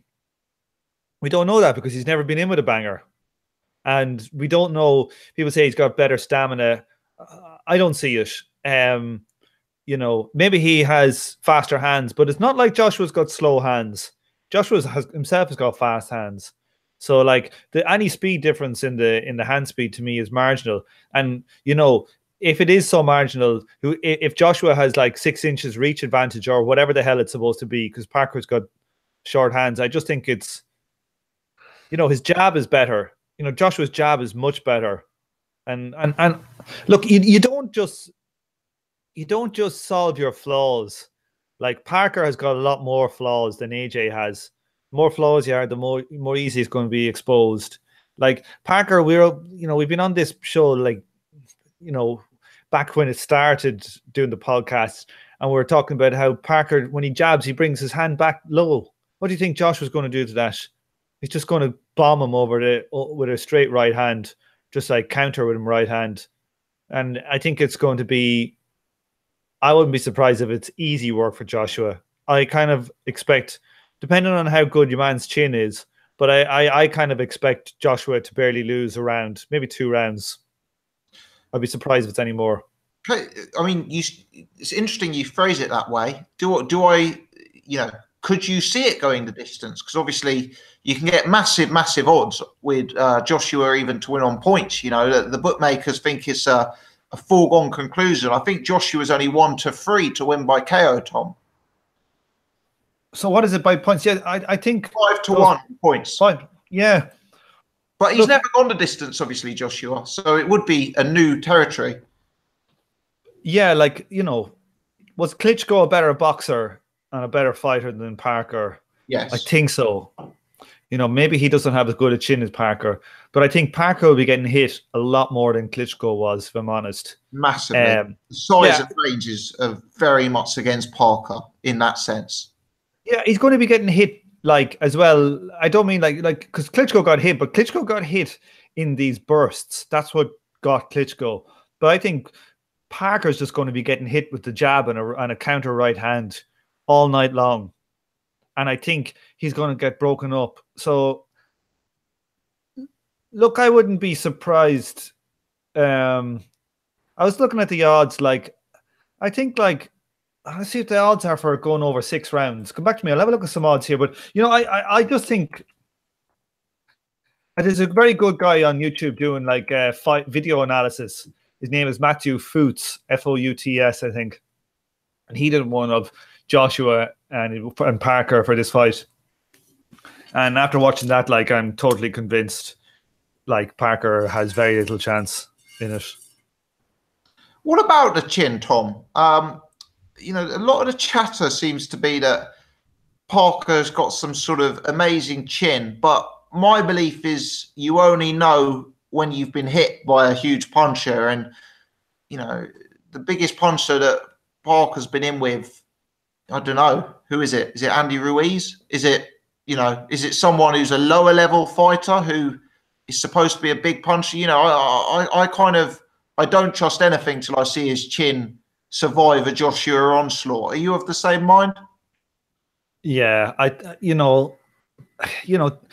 he has not fought any. He's never been hit by a big puncher once. So how do we know? Now, these things, if he's never been knocked down in sparring or an amateur, we've seen Joshua being stopped in amateur. So maybe it does make a difference. Maybe he has got a good chin. But, Dillian Whyte has got a fairly decent looking chin. Dominic Breazeale has definitely got a decent chin. They got bet up, So But at the same time, until it happens, you don't know.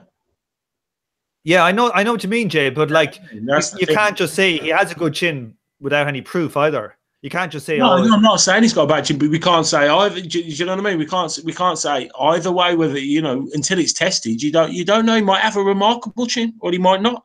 So we can't exactly that Joshua hitting him is gonna knock him over. Exactly. Yeah, you're right, Jay. But I usually, in such circumstances, I usually take the approach that he's probably got a normal chin, because let's put it this way: I've never been hit in the face by an elite heavyweight, right? It is possible I have a remarkable chin. It is possible I have an all-time great chin. But going into a fight with Anthony Joshua, and I appreciate it's not the same thing, going into a fight with Anthony Joshua, I wouldn't be confident in my chin, despite the fact it's never been tested at that level. I appreciate Parker has shown a lot of durability. But this is so different. He's been matched with light punchers for me. Yeah, of course. But I kind of think that he may not have a great chin, or he may have a good chin, and he may get knocked over. There's no reason he may not get back up. That's it's one thing being spark and then being sparked out, Lucas Browne style. But it's one difference getting back up off being put on his arse. So. It's again, we're going through another stage where we've talked about it in previous fights, with Eubank Groves or whoever, that they're coming to a fight now where we're really going to see how good you are. How good are you? Joshua's had that fight with Klitschko. This is Parker's fight. This is Parker's definitive fight. How good are you? And we're going to find out, because he's fighting the best in the world. So... well, in some people's eyes, but he's fighting the best in the world. So it's that definitive moment where, is he good enough? Has he got the chin? Has he got the power? Has he got the speed? Because we can say, what we've seen in his previous fights, and that's all we can go off as people from the outside. But until it happens, we don't, we don't 100% know how good Joseph Parker is. Yeah. We can only speculate. And that's why it makes it exciting for me. AJ is certainly the consensus number one, and he certainly has the best resume. So, if Parker does go and do the job, I will have to say Parker takes that place. I will. And that's why I feel that the odds are so much against him as the away fighter. But yeah, let's bring Sherry in. Sherry, so you've heard three of us predict Anthony Joshua. Where do you stand on this one? Yeah, I'm firmly in agreement with yourselves. I think Joshua's just too good for Parker. I think he's battle tested now. We know what he's about. You know what I mean? Of course, there's still plenty of things we don't know. But he's still, a young champion in regards to his career and what he's achieved. I think he's too big, too strong. And just everything is against Parker here. Every single thing. And again, that question that we've just spent the last 10 minutes on in regards to not knowing or knowing how good his chin is. We have literally, no real indication that he's got, a great chin or a bad chin, have we? And until he gets hit by Joshua clean, that's when the question will be answered, and we'll see. I think he's going to go down at some point. I don't think he'll stay down. I think he's going to get stopped on his feet personally. But at the same time, when the way Joshua's been talking and the way he looked at him in the press conference, the way he's staring at him, I just thought, oh shit, this guy's going to fuck him up. So I think Joshua's going to really go out there and bust him up and really put it on him, and then potentially probably not necessarily take it long on purpose, but I think he's going to put on a proper boxing performance and really break him down and then take him out. I don't think Parker's got really any chance, to be honest with you. He could, turn out to be something really special on the night, but I still don't think he's going to win. For me, there's like 99% chance Joshua's winning, and then a 1% chance for Parker for me. That's where I look at it. That's no indication on how good or bad Parker is or how good or bad Joshua is. Just for me, at this point, I don't think Parker can do anything to stop Joshua. Even if he lands a big shot on him, I don't think he's going to land a shot anywhere near as big as what Klitschko did. And if Joshua got up and got through that, you can get through Parker's punches. And I know that triangle theories don't always work, but that's the way I look at it. If Klitschko can land that big right hand and he got up, I don't think Parker's going to be able to trouble him, if I'm honest with you. Joshua's better in every department. And it's a super heavyweight versus a heavyweight.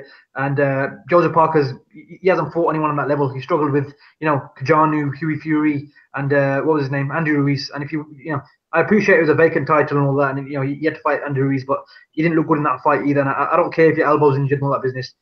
He's not on that level. And he's the weakest of the champions for a reason. And there's nothing wrong with that. He may very well be just a tough Samoan, and that's fine. If he can take a beating for 12 rounds and come out the other side, then he'll have won a lot of fans. I can guarantee you that, and people will be cheering him out the same way they were for Carlos Takam. But I don't think he's got as good a chin as Takam. Takam, for me, has probably got the best chin of all of Joshua's opponents thus far. He didn't, land on his arse at any point. He did get knocked down technically because his glove touched the surface, but he didn't go down, did he? And I reckon he would have made it to the end personally. But that's all in the past now. But yeah, I don't see Parker winning at all. Joshua stoppage. Interesting what you said about being stopped on his feet. That's, for me, a bit of a possibility because of the way Parker fights. And sometimes he does have a little bit of a tendency to find his back against the ropes and find his chin up in the air. So is that something you've foreseen there, Sari? That was what I was kind of thinking, Tom, literally what you just said. At some point, he's going to just step back into the ropes and Joshua's going to jump on him. And, if a 10-15 punch combo, if you throw in that without an unanswered, combo and Parker just standing there taking it, even if he's okay, the referee will stop it. And we've seen that with Joshua throughout his career. That's not me saying that Joshua didn't deserve the stoppages or they weren't good stoppages. But we've seen as soon as Joshua lets his hands go and someone's on the ropes and there's no answer, then it's very likely to get stopped. And of course, the referee's just doing the job. But in this sort of fight, Parker needs to give himself the best opportunity and have that sort of game plan to stay off the ropes. Because if you're stationary in front of Joshua, then that's it. It's all over as far as I'm concerned. As soon as he lets his hands go, it's over because he hits too hard. He's very fast.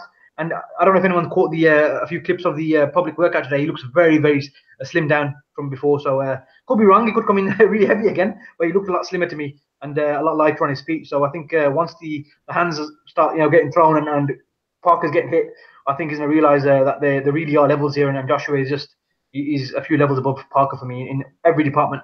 I'm not kissing Joshua's ass yet. I've made it clear I'm not a Joshua fanboy, but the reality is, out of the heavyweights right now, he's probably out of the three, as in Parker, Wilder, and Joshua. I think it's fair to say, without sounding delusional, he's the closest to the complete heavyweight. Deontay Wilder hasn't got any technical background. Parker's not that good personally. Joshua is the closest to being the most complete heavyweight out of the three. So for me, Joshua's I'm not going to say easy. I think Parker deserves some respect. You don't become a world champion by by chance, do you? He's got something about him, and obviously there's a reason he's here. But I think he may have a few tough moments, but I think Joshua overall will take him out because he's just too big. I think the size difference is a massive part of this. Heavyweight versus super heavyweight, like I said, and the fact that he's had a full camp for Parker now, whereas before there was kind of that excuse about Takam, and Pulev having a massive size difference and not having prepared for that. And you can respect that to an extent, but now there's no excuses. He'll have prepared for this diligently, and I think he's going to stop him. That's just the way I see it. You raised quite an interesting point there about the condition of both men. It appears both of them have slimmed down, and both of them have likely lost a bit of weight. To my eye only, it appears Parker has lost the more substantial weight of the two. Parker even looks different in his face. I honestly think it's a good thing from both perspectives, from both fighters' perspectives, to lose a bit of weight. And I think they'll both be far more dangerous, dynamic, operators as a result. Who do you think that is going to benefit more? I think based on recent experience again, let's be brutally honest about both guys here. Parker's okay. Take out the Huey Fury fight because I didn't watch that live and I didn't watch a lot of it. I've only seen bits and bobs of it. But the last two Parker fights I've seen, he's not looked great. Whether that's stamina or just style matchup, he hasn't looked great. Joshua's stamina has been a consistent issue in the last two fights, hasn't it? The Klitschko fight, it came up, and then also the last fight, people kind of claimed he slowed down at points, and I think that was fairly evident. So Joshua will probably, I think, look better because he's fought. Okay, how do I put this? Joshua's fought the higher opposition, so I think now in this fight he'll be able to tweak things with that weight loss and perform better in that regard, and have a better output and more of a sustained output in the sense that whether that's his movement as well as punches, you can put that both together. Parker now, he's not had a good performance since before Andy Ruiz, was it Tataka maybe? Even that was he won the fight, but it was still a competitive, tough fight, wasn't it? He's not had a great out and out performance, has he? And that's not disrespect to him. I'm just saying. But obviously, yeah, like you said, in regards to the weight, yeah, they're both slimmed down, but I think it will benefit Joshua more in regards to the overall quality of the fighter. I think Joshua's a better fighter. I think being lighter will allow him to obviously utilize his attributes a bit better, a bit more movement as well, and let his combos go and then really not take his foot off the gas at certain points when he's tired. Obviously, if he's got less weight to carry around, he'll have more stamina, hypothetically speaking, throughout the fight, however long it does go. Parker is a smaller guy anyway, and if he loses weight, that will be obviously a positive for him in terms of his moving around. He's going to need to move. He can't afford to stand in front of Joshua. He's going to need to move in and out and use angles and stuff. But again, the more punches he takes off Joshua, that's going to break him down as well. So I think it will benefit Joshua overall more, if I'm honest. Interesting take. Okay, we are 4 from 4. Now, there's one man I know on. Sorry, go ahead, Tom. Just when we're talking about the weight thing, Sky Bet are running weigh-in specials. Oh yeah. So the odds are given on basically the weight they're saying that Joshua's going to come in is 250 pounds, and they're saying Parker is going to come in at 245 pounds. Right. So if people think they are right or wrong, you should get some money on. I think Parker looks like he's well under 245 pounds. Yeah, well, what is it? Is it 10 to 11 each way, Tom? Is it? You can back both. It's Parker to weigh in at 245 pounds or over, 10 to 11. Yeah. So Parker to weigh in at less, 10 to 11. They don't really. They give you Parker to weigh at 242 or over. They're not giving you any under that. Oh, because Parker, you think he might be in the 230s, high 230s. Usually be 230s, yeah. Yeah, and Joshua, basically, you're getting 5 to 6 and 249 pounds or over. So they reckon Joshua is going to be 250 and Parker is going to be 245. I reckon Parker could be 240. Yeah, interesting. That is interesting. I'll have to check that out after we've finished. I haven't actually seen markets like that before, but that's an interesting addition to the gambling boxing world. Okay. So what I was going to say is we've had 4 predictions, 4 of us going for the favourite. There is one man on this panel who does like a maverick prediction from time to time. He once picked an MMA fighter to beat the self-proclaimed greatest ever. So I've saved him to last. Saved him for last with good reason. Tom, I presume you're picking Joseph Parker on points. I don't know how many times I've got to say this, but I was the only man on this panel to pick Floyd Mayweather by stoppage that night. So fuck the lot of you. No, yeah, I don't mind sticking my neck out now and again. Am I going to do it this time? No. Look, I think this elbow surgery thing, I think is smoke and mirrors. I think it's just to sell the fight. Look, when they made their deal, that Parker got 35% or whatever, that was all revenue streams. Yeah, so how they have an interest in how well this fight does. Do you know what I mean? Financially, Joseph Parker has an interest in how well this fight does. So I think that's what that this elbow thing is about. I agree with you, Tom. I think if he has had a recent surgery on and this was actually from Parker's team, the piece that I saw. They interviewed this New Zealand specialist that had apparently done it. They showed the X-rays and everything. Apparently, it was both elbows and everything. If that is the case, then I think it's a negative for Parker for me. Look, he's got to come inside. He's got to get close to Joshua. His arms are too short, and when he's coming in, he's just going to get caught. He's just too open. He's too small. I agree with what a lot of the rest of the guys have said. I just think I do think it will be a competitive fight. I don't think Joshua's just going to blow him away easily, but I don't see Parker winning. I don't see Parker winning the fight. Parker's chin. I mean, look, if we're saying Andy Ruiz, I think Carlos Takam might even be a bigger puncher than Andy Ruiz. I mean, look, Andy Ruiz went the distance with Liakovic. He even went the distance with Zumbano Love, and everybody knocks out Zumbano Love. Like, the world and his wife has knocked out Zumbano Love, but Ruiz couldn't knock out Zumbano Love. He won a UD, and so that kind of tells me that he's not a big puncher. So Joseph Parker might have a George Foreman chin. Yeah, he might have an amazing chin. We just don't know at this point. We just don't know. He's never been hit by anybody that hits anywhere near as hard as Joshua. For me, Joshua is a better fighter. I think he's a cleverer fighter. Some of the things he does seem to be a bit more cerebral. Joseph Parker just seemed quite defensively open. I think this elbow surgery is just a way to try and explain away the poor performances of late, make it seem like a better fight, make it seem like a closer fight. And so I think it will be a good fight, but I think AJ will win. I think he'll stop him. I don't even think he'll stop him on his feet. I think he'll knock him out. I think he will properly knock him out. Let's talk tactics for a minute, Paul. I did keys to victories videos for both AJ and Parker. I guess in many ways the AJ one is the simpler one, because realistically what you're looking for AJ to do is kind of similar to what he's done in previous fights. As for the Parker side, I kind of talked that I wanted to see Parker dance on the back foot for the first half of the fight. Don't worry about giving up rounds. Try and get AJ working. Try and test that gas tank, which I believe is probably his biggest weakness. And then build a body attack and look to stick it on AJ in the second half of the fight.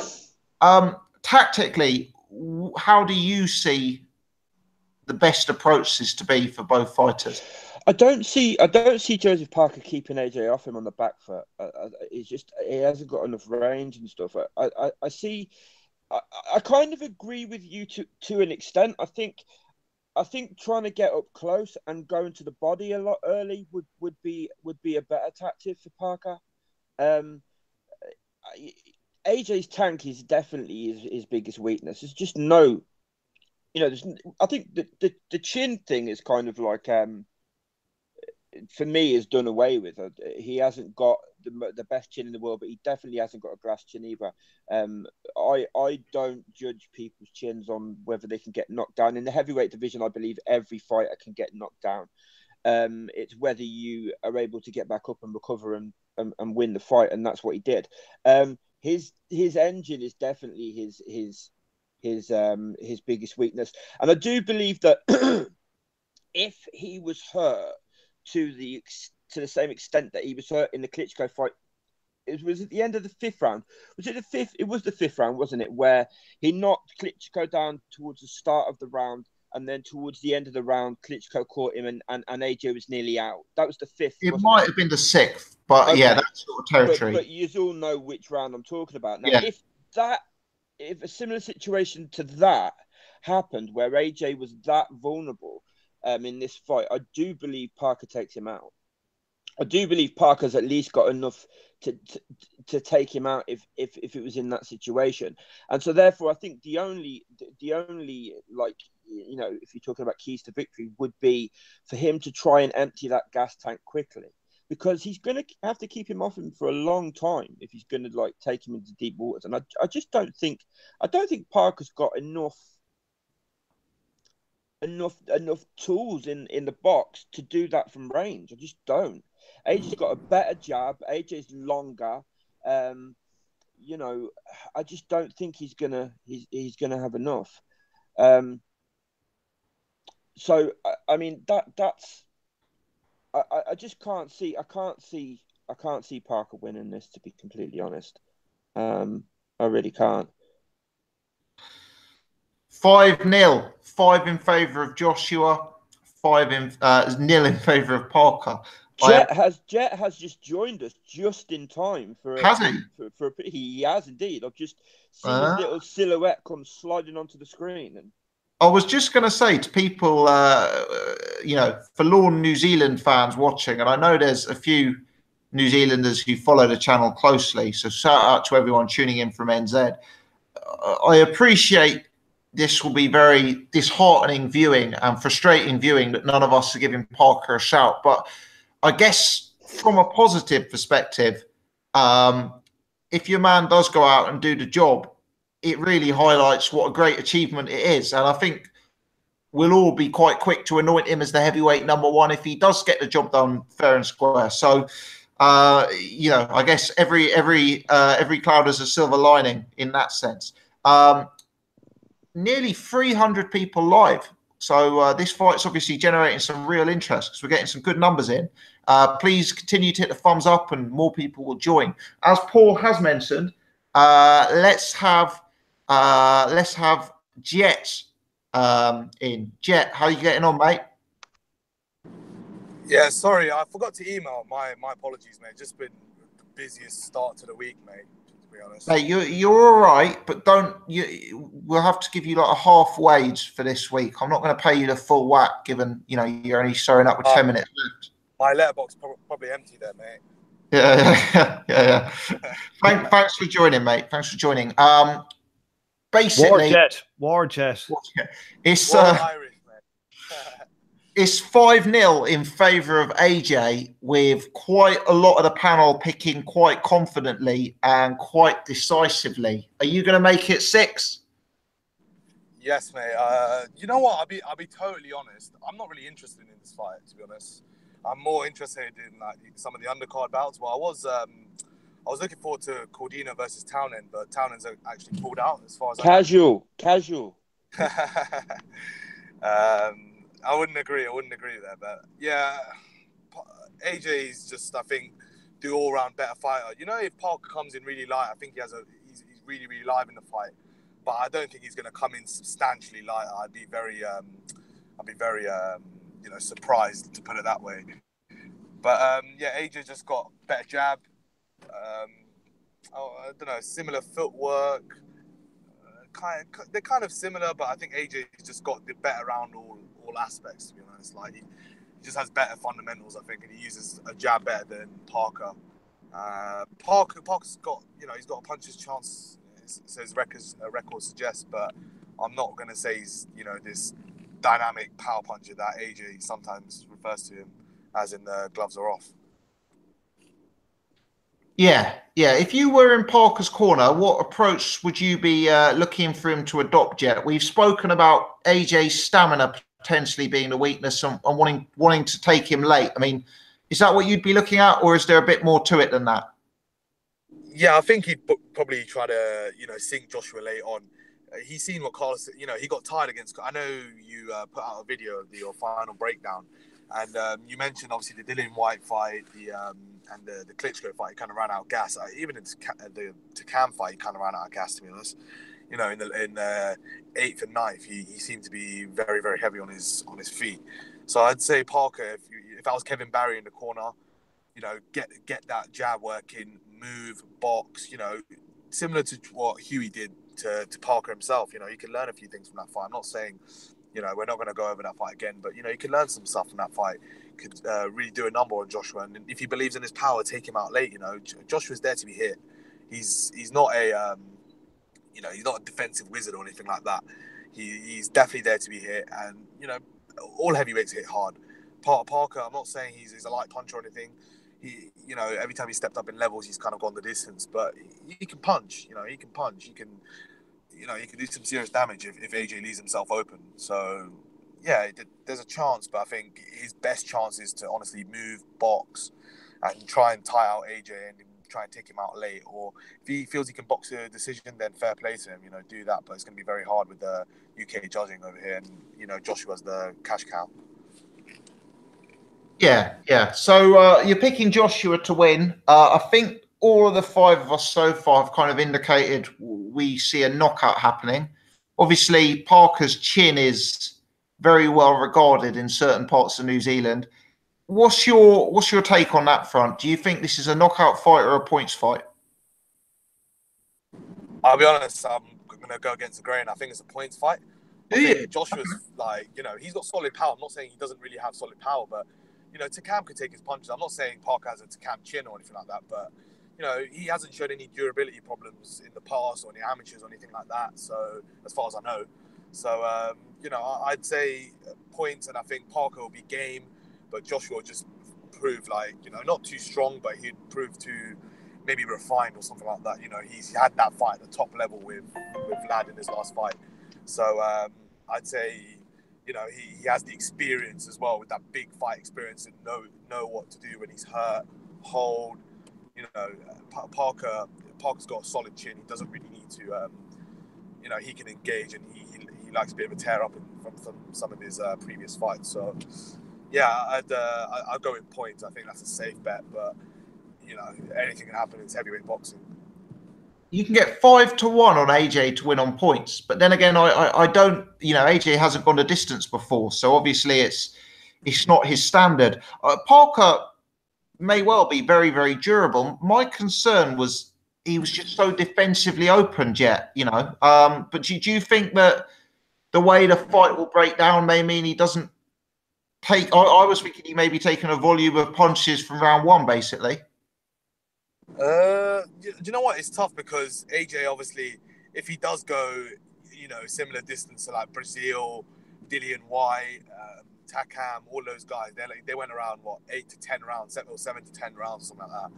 So if Parker can last that long, then I don't see him getting like. I reckon it might. If it is a stoppage, it'll be a dodgy stoppage on his feet or something like that. Yeah. Like the UK judges will probably be like, what? No, he's battering him up or something like that. So we're just going to call it quits and keep AJ's knockout record intact. But I don't think it'll be a legit stoppage if he stops him. If that's the case, that's the only reason I'm going with points. Because I just think that it's a safe bet. Parker's never shown any durability problems, although he hasn't been at this level. He's never been in with a puncher like AJ. I'll be honest. So it's a bit of the unknown, to be honest, with Parker. So. I'll stick my neck out on the line and say points, but it's not very highly confident.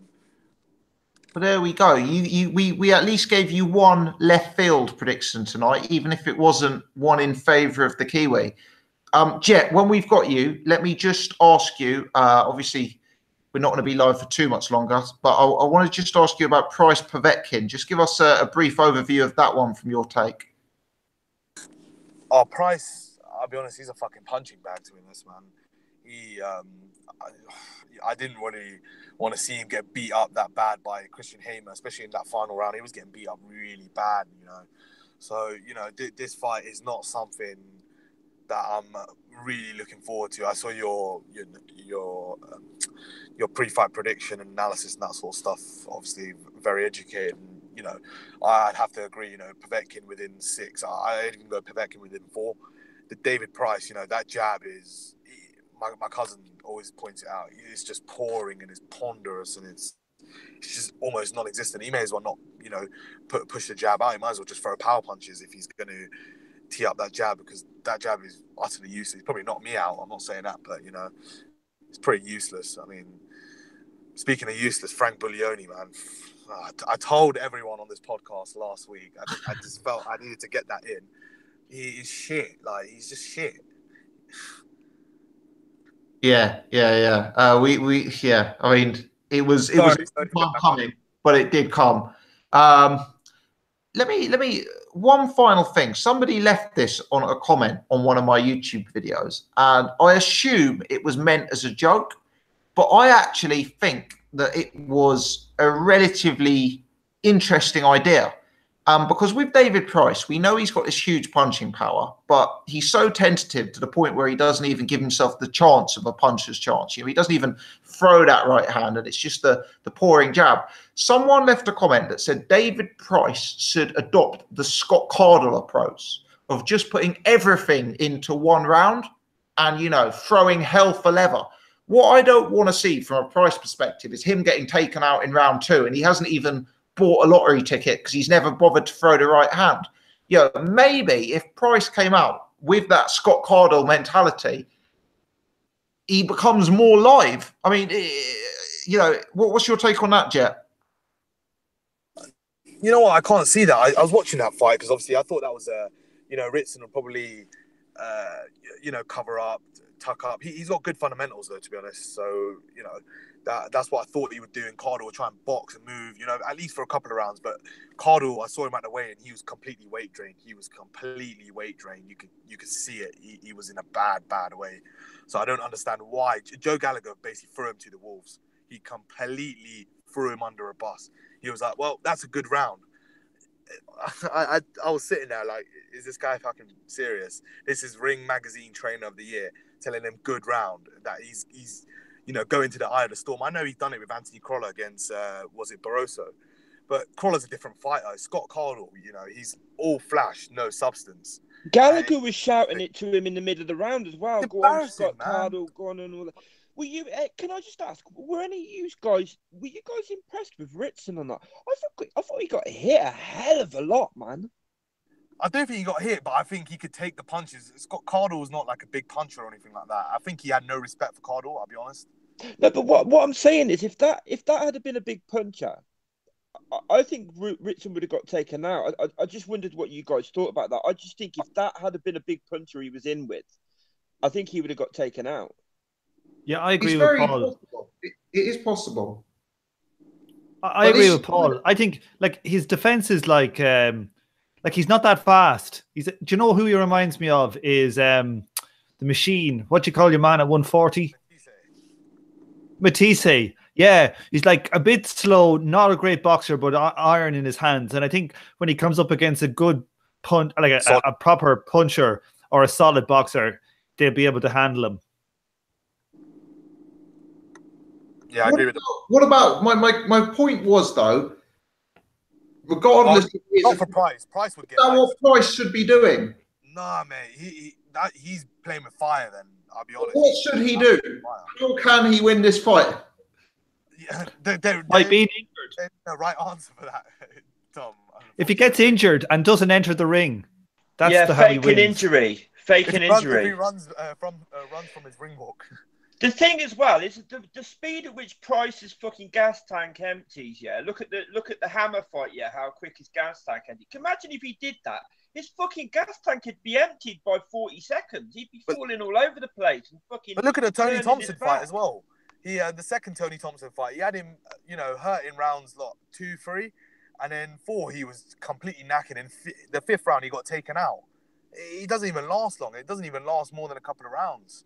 It's bad, and he's put on this, you know, loads of weight. Doesn't help. Like, he's slow already. He was slow at the start. Now he's even slower. Suri, let me ask you about this one. Do you give Price any chance to talk? I wish I could say something nice after all that, but it's not. I don't put it. David Price is just one of those fighters. He's not going to really do anything, is he? I don't think, and that's not me being rude. I mean, everyone's raised valid points. I would like to see him do what you say, Tom. Go out there and just risk it all, and you know, if you go out, you're going to get knocked out anyway. No point in prolonging it and not doing anything. You might as well go out there. He's a big puncher. He's a strong guy. Povetkin is going to be a lot smaller than him in that regard. Just go out there, give it your all, and if you knock him out, then you're not fair play. You can't take it away from him. He did the job, but if not, then I think he's just going to get beaten up, and he's gonna gas anyway, and then he's just gonna look really bad as and get stopped, and then you might as well retire after that. But I don't think he's gonna win. I can't imagine how he would beat Povetkin. But if he gives it like a balls to the wall goal like that, like what you said, similar to Scotty Cardle, and just goes for it and unrelenting, then that might be his best opportunity. I don't think he's gonna be able to box to a victory. He's not really someone who can clearly stick to a game plan and stay composed, isn't it? He's got confidence issues. He's quite tentative. It's a sad story, his career, but I don't think he's winning this fight, and unless he lands some massive punch, which would only happen through what you're saying, I think. But apart from that, I don't think he's got a very good chance at all. The thing is, Price's problems are more than just physical and Yes, his mental. attributes as far as boxing skill goes. It's mental, and I think that's not something he can overcome. Although what you suggest, Tom, oddly enough, probably is the best of a bunch of bad fucking suggestions as to how what Price should do. Probably the best suggestion is actually, I know it sounds ridiculous, and I'm actually being serious now, is Tom's fake an injury and don't fucking get in the ring. Probably. You know, I just think I did I don't know if anybody saw it. I did a video on this after it was made, and I think it's a terrible fight, a terrible fight. And I know, like, he's a grown man, and if he wants to get in the ring, blah blah blah. But I just think the people around him, the people that are making this fight, there's a reason why, you know, like you don't get sort of like a nobody fighting the top guy in the division and whatnot. It's because the gap is too big, and that's how I view Price now. It's no disrespect to him, but I think the emotional damage that he's under, that he's, you know, sustained, and combined with, you know, lack of a jab. His jab looks like he's pushing it through cement, drying cement. You know, I think all of those things together make him just have no chance in fights like this.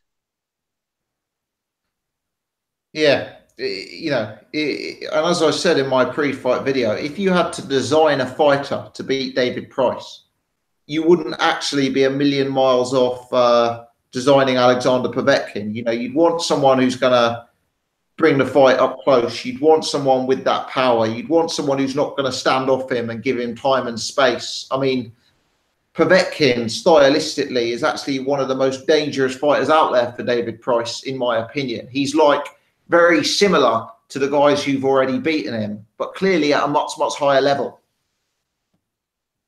Definitely, and I touched on this in that video as well. It's like it's the worst possible matchup for him.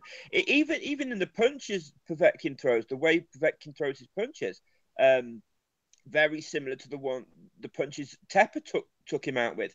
Price finds it very difficult to defend against guys like that, and you know, we're talking about a guy. Who's that guy that he fought recently in the 6th rounder?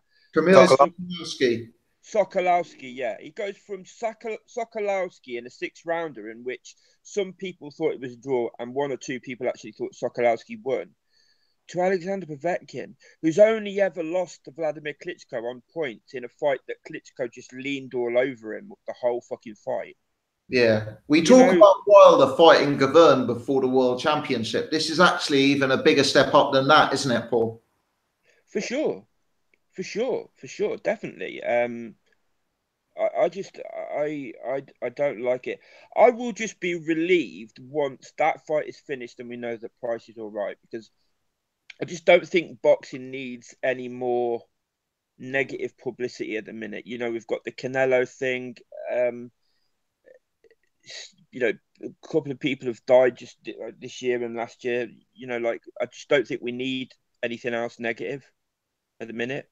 I think that's got the potential for something like that written all over it. If there's any fight that does, it's that one. You know, Povetkin just coming off, was it 2 failed fucking PED tests, and now he's on this undercard for the, you know, it's just, I don't know, it's got a bad smell to it for me. Indeed. Any more on Price Povetkin? One other fight that I think is of a little interest. I was just gossip. I was just very surprised that you picked Price in your video. After all the negative things you said, you ended up picking him. That was a shock to me. Let me just say thank you, because I can guarantee you just got me an extra 1,000 hits on that one. That's another 27 pence straight going to you, gossip. Yeah. You're not wrong. You're not wrong. Let me. There's one other fight that is actually, for me, almost an interesting fight on the undercard, and that is Josh Kelly versus Carlos Molina. Big step up for Kelly, who's only 5-0. Molina, I was looking at his resume today. Draw with Erislandy Lara, win over Issei Smith, one or two other, win over Kermit Cintron. Look, he's 34 years old. He's now got 8 losses on his resume. But most importantly, this is a 10-round fight, and Carlos Molina has never been stopped before in, nearly 40 contests. This is a real step up. I'm not going to ask each of you individually, but let me just throw it out there to the panel. What do we make of this fight?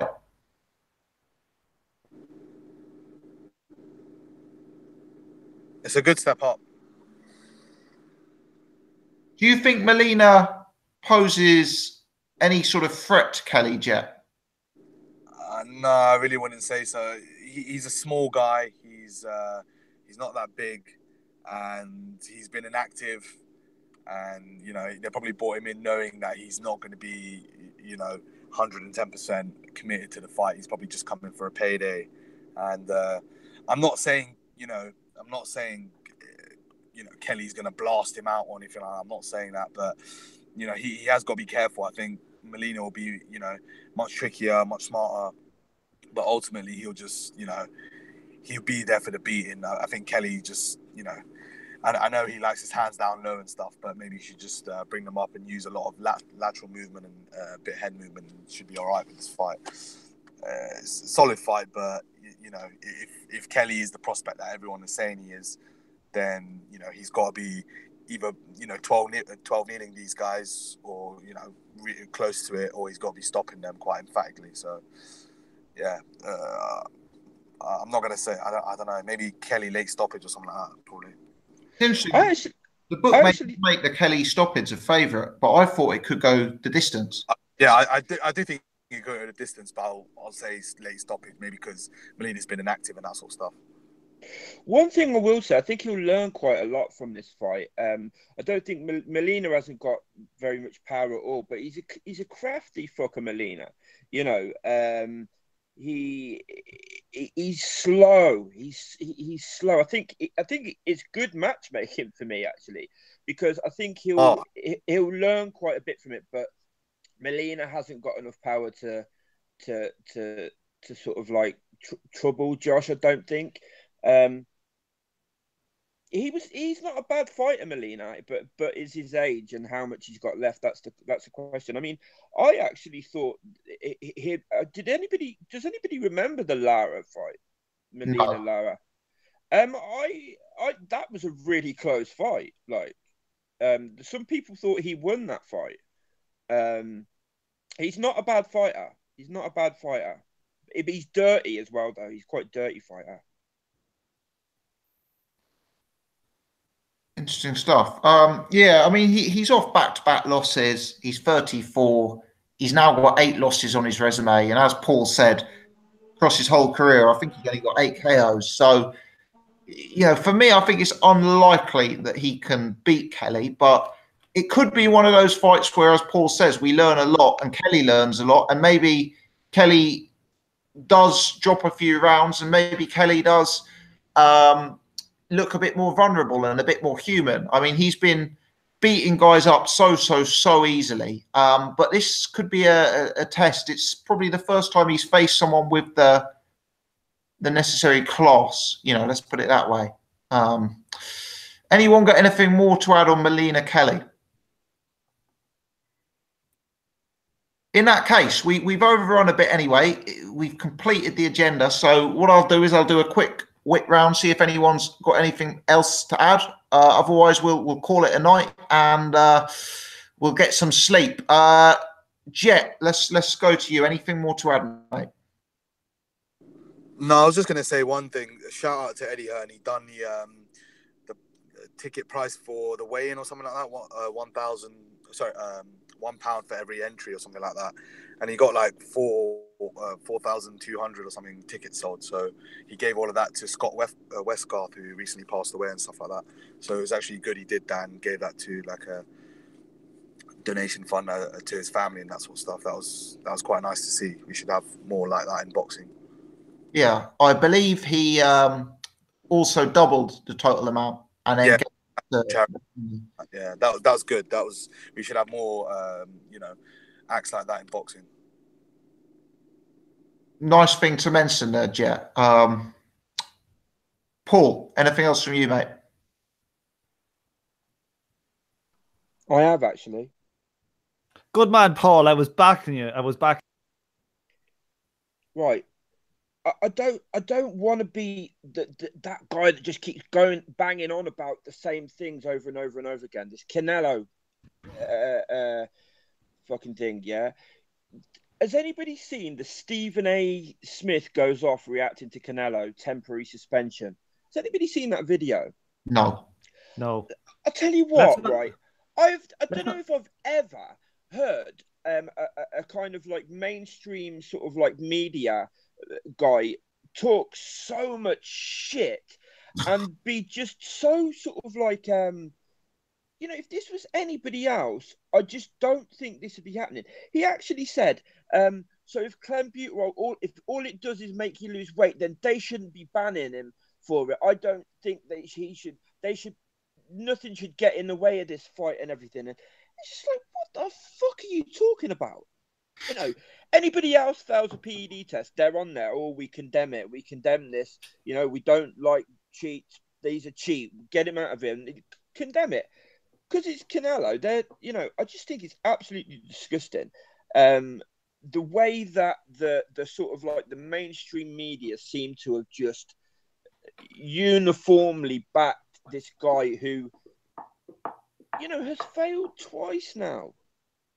And has failed with levels far above what would be considered, possible for contamination with meat. Let's be honest. Let's be honest here, yeah?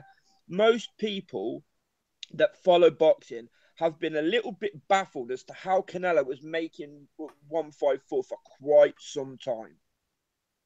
Yeah? And now all of a sudden he fails a test that helps you lose weight. That's strange, isn't it?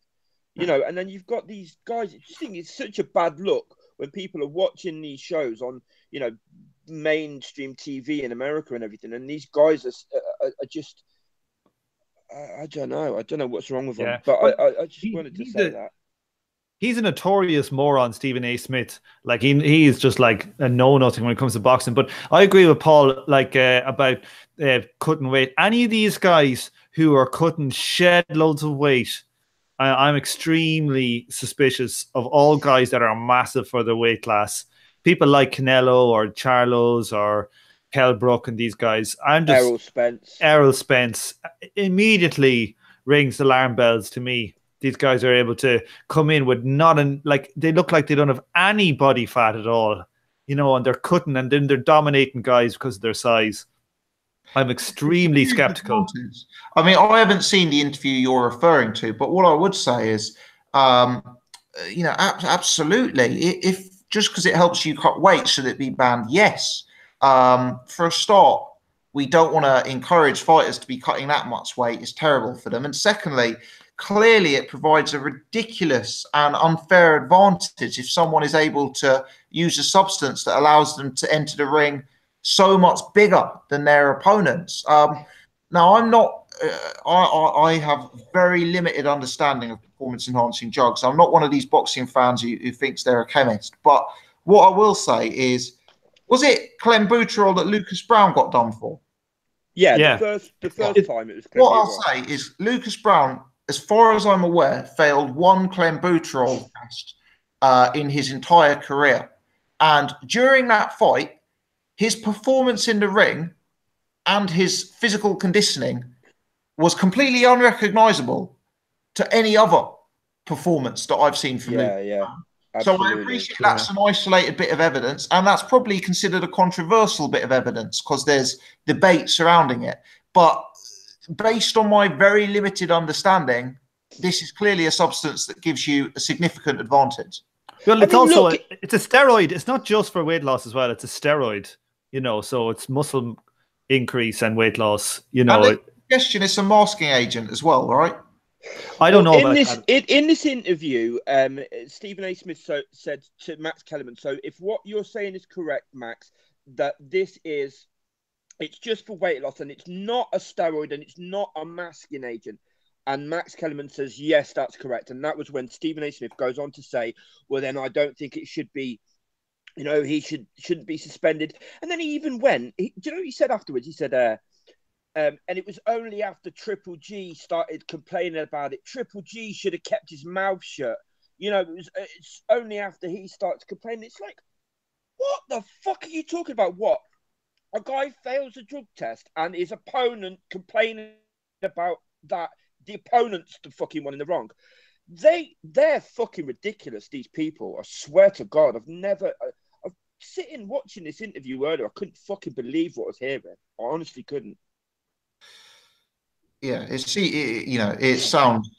Well, I'll have to check it out, Paul. I'll have to check it out. But the treatment to Canelo appears very one-sided, and I've got to say, regardless of whether what Glenn Boucherol does, we have reasons, we have rules in the sport, and the rules are there to be followed. If a fighter has knowingly broken a set of rules, we cannot then have a debate afterwards about it's a weight loss drug, it's this, it's that, it's this. If we have a specific rule that you are not allowed to do this, and one fighter elects to neglect that rule and take that substance in order to give themselves an advantage, then they shouldn't be able to fight with that advantage, is my take. I don't think that should be an outrageous opinion. Well, I mean, the thing is, that Lucas Browne thing that you just said, I think that's a relevant piece of evidence. If you look at the Lucas Browne from the other night, and I know it's like a year and a half on or whatever, but if you look at the Lucas Browne from the other night and from other performances, that Lucas Browne against Chagiev was far and away above anything we've seen. And then he fails the test. So if we assume that he did have clenbuterol, that clearly played a huge part in him winning that fight. It was his movement and, you know, his ability to stay with Chagiev, withstand that pressure of Chagiev for that long, that played a huge part in winning in the fight. You know, the video I'm talking about just shows, you know, like I'm you know, saying where my sources are coming from. It's on ESPN's YouTube channel, and the video is titled "Stephen A. goes off reacting to Canelo temporary suspension for drug test." It's from First Take. So anyway, here, Paul, I did say it was a steroid, but technically it's not a steroid. But like, it has the same kind of effects as steroids, but technically it's not a steroid. Just want to say that. Okay, I made a mistake. But they use it for fattening up beef. You know. What the fuck? They use it with muscle and beef, you know. So it's the same kind of effects as angel dust or these things, you know. So the Nevada State Commission has put a temporary suspension on Canelo with a view to a hearing early to mid-April. Now, it's kind of unclear as to whether that's a formality or what the process is. But we've kind of, you've got to say that there's a possibility, at least, that the fight is in jeopardy. Yeah, I mean, I don't think the fight will. I think the fight will go ahead. I think there's too much money involved for it not to go ahead. But if you think about it, sorry to cut you off there, Sherry. If you think about it, like Stephen A. Smith, effectively, what he's doing is he's looking at the banned substance list, and he, as just some numpty on TV, is deciding whoever's put that list together. He's deciding what should be okay and what's not on a list of substances that are banned for a fucking reason. Who the fuck is he to say that substance shouldn't be suspended for that substance, but you should be for this other substance? Does he have some sort of qualification to say that? I just think it's wrong for somebody like to be coming on fucking TV and saying shit like that. Do you know what I mean? It's ridiculous. Sorry, go on, Sherry. Sorry, yeah. All I was going to say was what Tom said in regards to the chance that the fight may not happen. I mean, Dan Rayfield has put out a few articles, I don't know if anyone's read them, on Twitter, where he stated that he very strongly believes this fight's not going ahead. HBO have pulled all content regarding promoting the fight on their TV channel and on their website and stuff, and a few other pay-per-view partners. I think it's the Tecate, whatever it is. I think a few of those brands that are obviously associated with Canelo and Golovkin and the pay-per-view, that they've pulled up promotional stuff. Of course, you got to bear in mind we still got to wait until April 10th for the hearing first. Even to say yes and they let him fight, we won't find out probably 2 or 3 days afterwards. So then they're only going to have 3 weeks to re-promote the fight, as well as the fact that the face-off was supposed to air as well in that time, the HBO face-off, which Max Kellerman said might not even air now. So you got to bear in mind, I think what might end up happening is the fight might actually get pushed back to September, and Triple G will take like a fight in the meantime kind of thing, which might even fall into Canelo's hands even better, because he might, Golovkin's only getting older, isn't he? I'm not trying to make excuses. Yeah. He's getting older, that's the reality here. I'm not saying this was all planned. I'm just saying it might just end up working out in a way where he's a year older and then they end up fighting, with a year gap. But Dan Raciel also brought up the point that they didn't allow, one of the biggest fights in recent times, Tyson and Lewis, to have a license and fight in Vegas. So if they can do that, then by all means they can do it to Canelo and Golovkin, can't they? So like I said, there doesn't seem to be a lot of time between that April 10th hearing and the May 5th fight date for all those partners to get re-involved and then start re-promoting it all. That could be a big, spanner in the works kind of thing. But to be honest, I've lost a lot of interest in the fight. I'm not going to lie. So have I. I'm not making excuses. It just really upset me as a boxing fan. The first fight was what it was, and it was a big event, and it brought a lot of attention to the sport. And of course, the nature of the decision with the 118, 110 left a sour taste in everyone's mouth. So it would have been the perfect thing would have been to be a clean build up and a great fight as a part 2. But what's ended up happening is it's become even worse than that. If anything, than the ending of the first fight is just carried over now, isn't it, and become a really just a terrible state for boxing. And personally, I'm not even bothered about seeing a rematch now. I'm actually put off that badly without signing over the top. And you know what? If the fight doesn't happen, I'm not going to be that bothered. But at the same time, I'm sure if the fight does go ahead, then of course I'm still going to tune in. I'm a boxing fan, but with everything that's gone on, it's just really put me off big time. I don't know about anyone else. I'm completely with you, Sherry. For me, Triple G won the first fight quite clearly. I thought he won it clearly. Yeah. Based on this now, if Canelo was to win, how much would that mean, really? Is it not going to be in the back of everyone's mind? Did he win because of the clenbuterol? So at the end of the day, really, we get a fight, but we get a fight in which we really don't know whether they're clean or not. I mean, but Paul, I don't like it. Paul, the likelihood he was juicing anyway for the other one, so people think that about anyway. But he probably was, and you've got Triple G. Of course he was. Needle marks on his marks on his fucking arms and shit, and that as well now. But I mean, look, and we didn't know that at the time, so I was able to enjoy it. Do you know what I mean? I know it sounds like fucking hell. What you don't know don't hurt you, but we didn't know. It's like the Povetkin Duopar fight where we knew Povetkin was juicing. It's just you're looking at it knowing that one guy's juiced. It's a little bit different, isn't it? But here, look, I wasn't up for that fight anyway. I thought he got rolled in the first one. I don't like to be giving these boys money who ride people. The fight I would like to see. I hope this fight doesn't happen. I want to see Billy Joe Saunders against Golovkin. That's the best.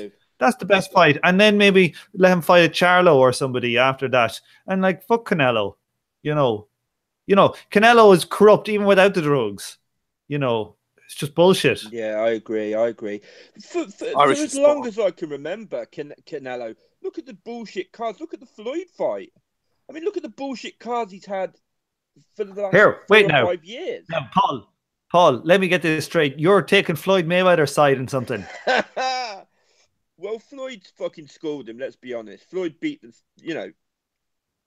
That's Floyd's best win.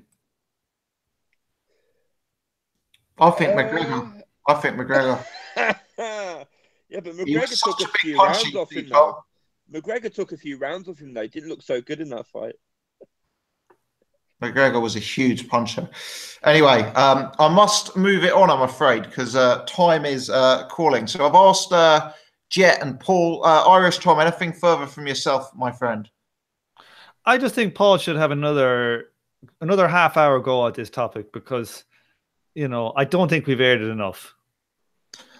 Shut up, you twat. Which means best to last. Sorry, anything additional from yourself?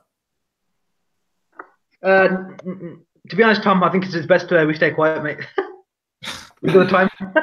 Here. Good stuff. Let me wrap it up. Still 250 of you watching live. Commitment, Many mate. thanks to everyone who's been with us from start to finish. It's always enjoyable to do this, especially when you know there's so many people tuning in. So massively appreciate that. Over 150 people have hit the thumbs up button since we went live. So again, massive thanks to you if you've done that. Please subscribe. Please also subscribe to Jet's channel, which is Boxing Discussions, and Paul's channel, which is Abstract Boxing and Stuff. Other than that, let me say enjoy the fights this weekend. Hopefully there'll be some good matchups. And of course, we'll be back next week to discuss all the action. Who knows? Perhaps we'll even be discussing a Price versus Joseph Parker. Can I just say very quickly as well? Thanks to all the people that have subscribed to my channel in the last couple of weeks. I haven't really made that many videos. I've gained quite a few, and I'll be having some more content coming up in the next few days. Cheers.